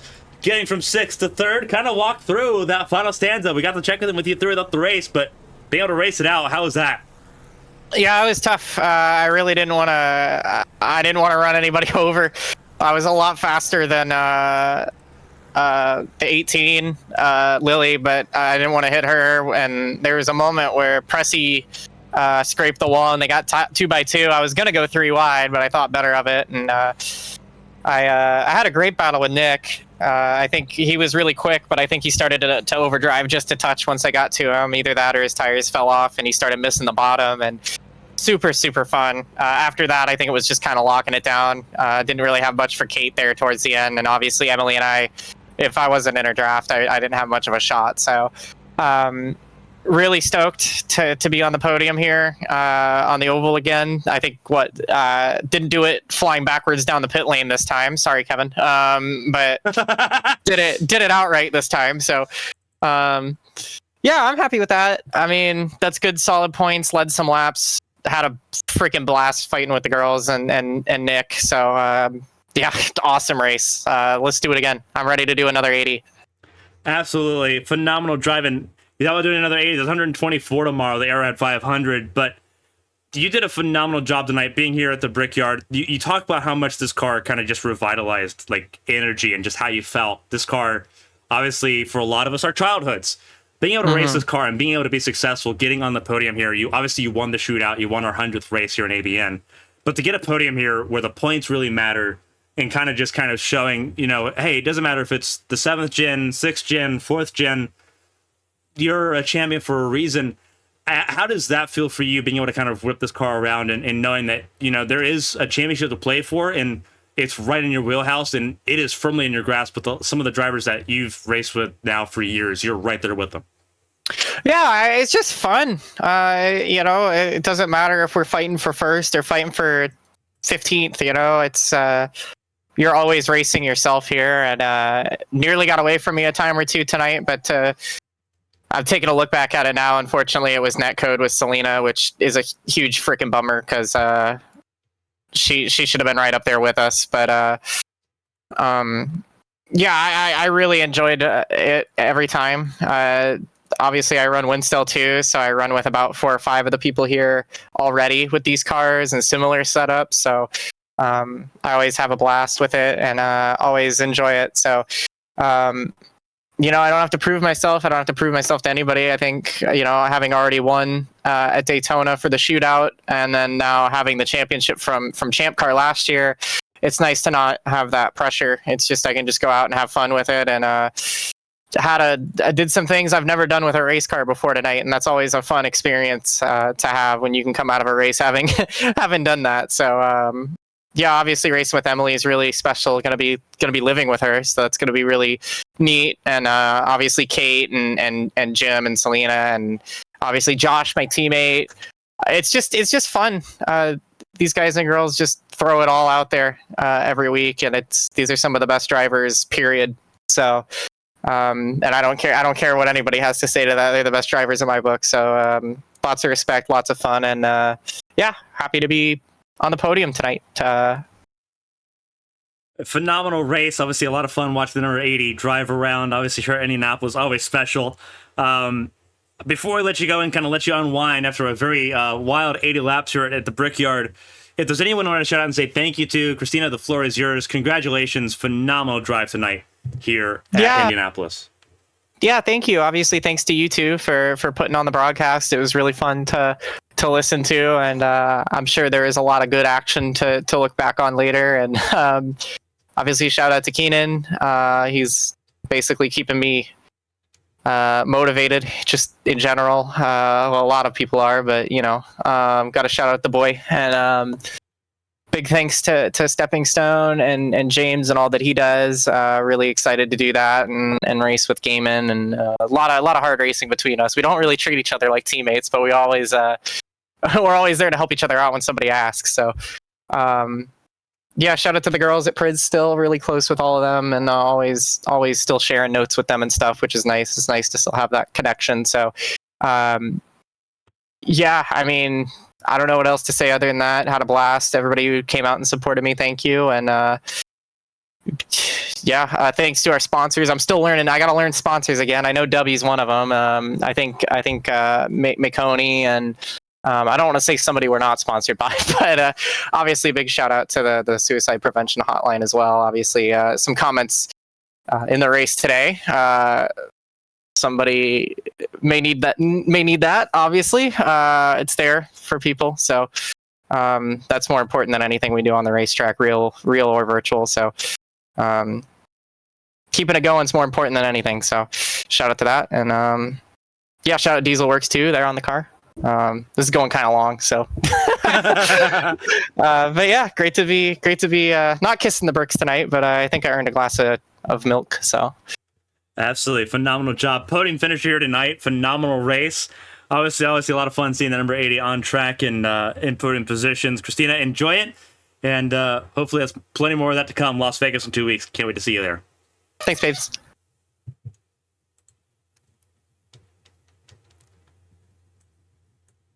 That was Christina Ryan, third place finisher here tonight. We're going to move along here. Second place finisher, Caitlin Height. We're going to give those two a second to kind of debrief because they're all in the same interview room. But a phenomenal race for Caitlin Height. HTL points leader. Second place finisher tonight. I believe she actually may be the points leader coming through tonight, so we'll have to double check on that. But a phenomenal race for the number 11 for Taylor Mills Racing. Katie, this is Carmen from the ABN booth. You got a copy? Yeah, I got it, yeah. What a race. Obviously, tried everything you could to get up to Emily there at the end, but second place here at Indianapolis after winning on Monday. I'm sure you're probably tired of seeing the Brickyard at this point, but walk through your race. You were there when it mattered most, and you made it count. Second place and a championship points lead here. Honestly, this feels like the most undeserved P2 that I think I've gotten. I just had zero confidence in driving the car and just zero confidence of what it was going to do corner to corner, lap to lap. It just was... I felt lost the entire time, so just to get up to here, I don't feel like I really deserved it. So, I mean, they were definitely faster people. Circumstances happened, which is very unfortunate, but yeah, Obviously, a very mixed reaction there. You look at just how your race went. You know, what do you think you possibly could have done a little bit differently here? Obviously, a week reprieve on the ABN side of things. You still have to go through Bristol, but that's kind of more relaxed now that you've won and you're already in the championship for there. What could you have possibly done differently, and how do you kind of just regroup and refocus with this week off before we get to Las Vegas and Fontana in the next couple of weeks? I'll be honest, I simply should have just driven better. Like, I don't know. I didn't really have that solid grip on, like, what to do, and just got frustrated so easily with it. So, and I mean, in some of the conversations during the race, I might have been short, so with emotions and such. So I'm sorry about, like, you know, if I snapped at somebody or something, but it's like, yeah, just, I don't know. I just need to be better with the car, and just wasn't. And I mean, even though the result says otherwise, I don't feel like it. You did a phenomenal job tonight, regardless of if you think you earned it or not. The P2 is where you end up sitting. Phenomenal podium result, and you know, it's another podium, second one in 2 weeks, and a championship points lead to go with it now in two different series. It's a phenomenal result, regardless of circumstances. Luck's interception of talent and opportunity. And we know you've got the talent, and the opportunity was there tonight. You did a phenomenal job. But before we kind of let you go and kind of just let you rewind and kind of look back and evaluate how this race went for you and if you could have done better to go after Emily there, if there's anyone to shout out and say thank you to, obviously your teammate, your team boss in the chat, obviously a lot of people cheering you on throughout the race. The floor is yours, Katie. Congratulations on a phenomenal P2 result tonight. Yeah, I want to thank, TMR Racing, or, well, redundant there, but yeah, TMR, for allowing me to come on board, step in the car, and just sort of take it from there. And all the help and support from all the girls, just sort of like, just pushing each other and how to get better and faster and all of that. And I gotta say hi to Jim. Yeah, he was up there too. He finished 5th. Yeah, I always have a good time with Jim in races or whatever we're doing. So it's always great to see him back in the car and running up with me. But yeah, that's I'm sure I'm forgetting other people, but I mean, it's just been, for me, it feels like it's been a long race. So I guess I'll just call it a night then. Well, it definitely was a longer race. 200 miles, 80 laps. P2 finish here, Katie Height. Congratulations on it. Obviously, we get to see you on Monday night still, but rest up a little bit and look forward to Las Vegas in a couple weeks. All right, thank you. That was Katie Height. Second place finish. Obviously, a bit torn on how to receive the result, but at second place, phenomenal result for the number 11 for Taylor Mills Racing. Points leader after 2 races here in the ABN AdminBoxx Cup Series. We got one more conversation piece to have, and that is with our race winner for the first time in ABN competition, Emily Howell, winner here at Indianapolis. Emily, this is Carmen from the ABN booth. You got a copy? Hello. Awesome job. Obviously, phenomenal race. Was not straightforward, was not a grand slam by any stretch of the imagination. But you made that car work out really well. Being able to kind of get through the traffic was very pivotal tonight. Kind of walk through how you made it all happen, how you mastered the Brickyard here tonight. I mean, really, the key was to essentially make it 20 laps on a fuel run each time and then try to short fill the end. And we about got to that last set of green flag stops. I mean, I think there were a couple of people diving on the pit road when that last caution fell. And from then on out, it was just a total bloodbath because we had the guys up front on the old tires, well, the 3 or 4 lap tires who put it on the green, and then us back there trying to all work our way forward on the freshies. So really, it's just a case of keeping the car under you. I mean, I know a lot of people really shoved hard in the beginning and then, burned their stuff off. But as long as you kept it going forward and kept it, patience was really the name of the game. Obviously, this kind of makes up a little bit for how disappointing Daytona went. You ended up being stuck a lap down there at the end last week. To be up front here once again and to stay up front throughout the race, even through green flag pit stops and the cautions coming out in that pit cycle, be able to stay up near the front. How much does this kind of shake off Daytona? Obviously, Daytona being the plate track that it is. How much does this kind of shake off? Be like, okay, now we're back in business here. Obviously, still a lot of races left with Las Vegas and Fontana coming up. But how much does this kind of help kind of just rebound from what was last week? I mean, Daytona was just going in there with the headspace of, hey, it's going to be Daytona with this draft model and this car package. It's going to come down to luck and who doesn't get wrecked. So that was what it was. I wasn't really mad about it. It was disappointing for sure. But coming into this week was pretty much the start of my season. And just to go out there and lead all those laps and have those battles with Christina and Katie and everyone up front, it really kind of shows you who to look out for this season, who was really in charge of this whole race. And really good showing from Prismatic and all the affiliates, TMR, Stepping Stone, all of our friend Queen's Design, all of our friends in there. So it'd be fun to come back to Vegas and hope that they repeat it again. Absolutely. Obviously, Vegas in 2 weeks. Got a week off here in between. Obviously, a lot of fun. Vegas means a lot. 2 Prismatic Screen to Speed happened there back a few months ago. So it's going to be a lot of fun to see the field, everyone go back to Vegas. But a phenomenal result here tonight, Emily. Obviously, race winner, pole sitter. Now you've got your first race winner in ABN. before we let you go and let you celebrate with the team, if there's anyone to shout out and say thank you to, Emily, the floor is yours. Congratulations for first career win in ABN, and what a way to do it here at Indianapolis. Yeah, I got to give a big shout out to Prismatic Motorsports, all of our sponsors, Certifiably Diverse, ABN SimHound, Motion E. Who else I got on the car today? Agent Inc.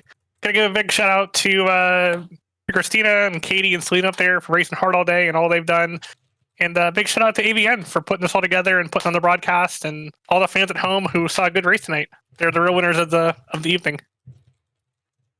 Phenomenal job. Again, Emily, obviously a lot of fun seeing the number 83 up front. Great looking cars, great team. Phenomenal job again, once again. Race winner here at Indianapolis. Emily, enjoy it and go celebrate with the team. Woo! That was Emily Howe, race winner here at Indianapolis. Finished 15th last week at Daytona. But Victory Lane is where she'll park that 83 here tonight. Phenomenal race here for her. Oh, what a drive. What a race. Just a phenomenal effort all the way through. Doesn't get too awful much better than that. Emily Howell, race winner.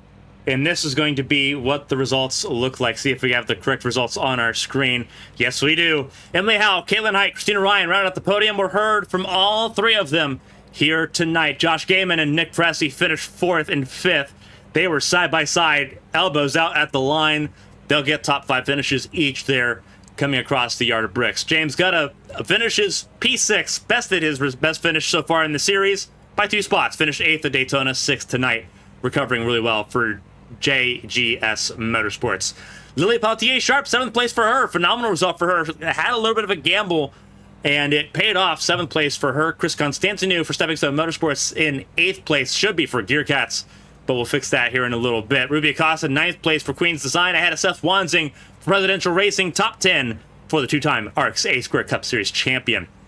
Cassandra Winkelbauer finishing in 11th for Prismatic Motorsports ahead of Nathan Estep, Callie Height, Paige Morton, Jake Bustos, Ryan Pinnell, Amity Polstrix finishing 17th. Another good run for the Canadian driver.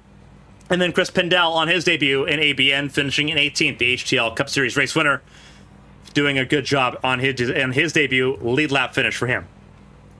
Looking a little bit further down the order, as again, we have 35 cars to go through here. It's Bryce Saucier 19th, Alfred Denny in 20th, Taylor Mills in 21st, 22nd for Toby Estes, John Hagan 23rd, just fell back dramatically there on that last restart. Was in the top 5, but will not get that top 5 finish, finishing 23rd ahead of Lilac Sear, who was the last car on the lead lap. Olivia Hayward, after contact with the wall, had to come down pit lane for repairs. Finished first car 1 lap down. Disappointing for her. Also disappointing for last week's race winner, Blake Henderson, 26th. Got pinned a lap down early. Never got it back. Zach McBride, also 2 laps down for him. 27th place is where he finished ahead of Kevin Feemster, who was 28th. After this, we got to dig into some of the retirements of this race. Matthew Kent kept going, 8 laps down, but precious points, 29th place for him after what could have been 35th. Selena Ward, we saw her battling for the race win. Got hip checked, latency a part of it, down to 30th place for her. Disappointing after what was going to be probably an arriving moment for Selena Ward for those in the ABN fandom that were not aware of her before. She was set to arrive, and just as quickly and just as cruelly was it taken away. 30th place for her. Also cruel, Selena Thompson. It is rookie fever for her. 31st for Gearcats Machine. Actually moved on to Agent Inc. Racing. But again, hadn't updated that in time for Indianapolis. Should be in place by the time we get to Las Vegas in 2 weeks. Kevin Gibney Jr. in 32nd. A rude awakening for him in ABN. Not where he wanted to be. 44 laps away from the finish of this race. Didn't make it quite to halfway. Neither did Emma Kruger, who only finished 23 laps in this race. Lee Overton out even earlier than that, and Judith Cooper run over on the second restart of this race. Classified 35th place for Prismatic Motorsports. Prismatic bookending the 35 drivers in this race. We're not done. Tomorrow night, we're once again here at Indianapolis. We don't get to broadcast it, but we will be live streaming it from my perspective personally. It's the Arrowhead 500 for the Champ Car World Series. 2 races, 2 different race winners. It was Olivia Hayward at Texas, Berna Miranda for Junkos Hollinger Esports last week at Daytona. Race 3 of that season, where it's going to be a lot of fun. Can't wait to see it. 124 laps tomorrow night, 8 p.m. Eastern is when that begins here on ABN Esports and on abnesports.com. Friday night, it's the Twiggy iRacing Series. They're All-Star Race. It is All-Star Race weekend across the board. Friday and Saturday night, it's the All-Star Races for Arcs and Twiggy. Twiggy on Friday night, Arcs on Sunday night. In between that, it is the Midwest Barbecue Saturday Night Showdown for Arcs at North Wilkesboro. So we get to see some short track racing across the board here this weekend. Next Monday, HTL Cup Series, the end of their round of 8. 2 races left in this season. They go to Bristol on Monday night. Can't wait to see what they put together there. Caitlin Height and Dylan McDonald are in the championship 4. Who joins them? We find out then on Monday night. But that's the next 4 days in review from tomorrow night all the way until Wednesday, all the way until next Monday. For everyone that joined us here tonight, we're glad that you joined us here. It's been Brickyard Week. It's been Heritage Week here for us for in ABN. It's been a lot of fun. On behalf of everyone here, on behalf of my co-commentator Kevin Young, everyone here at ABN Studios, our partners for the ABN AdminBoxx Cup Series, AdminBoxx, EA3 Flying Machines, Agent Inc., and Henderson Graphics and HTL, I'm Carmen Sienna. Thank you all so much for being a part of our lives every night. We appreciate it. Stay safe, stay healthy, try to have some fun this weekend, but we'll be seeing you this weekend. Indianapolis, Atlanta, and North Wilkesboro coming up. Until then, so long, everybody.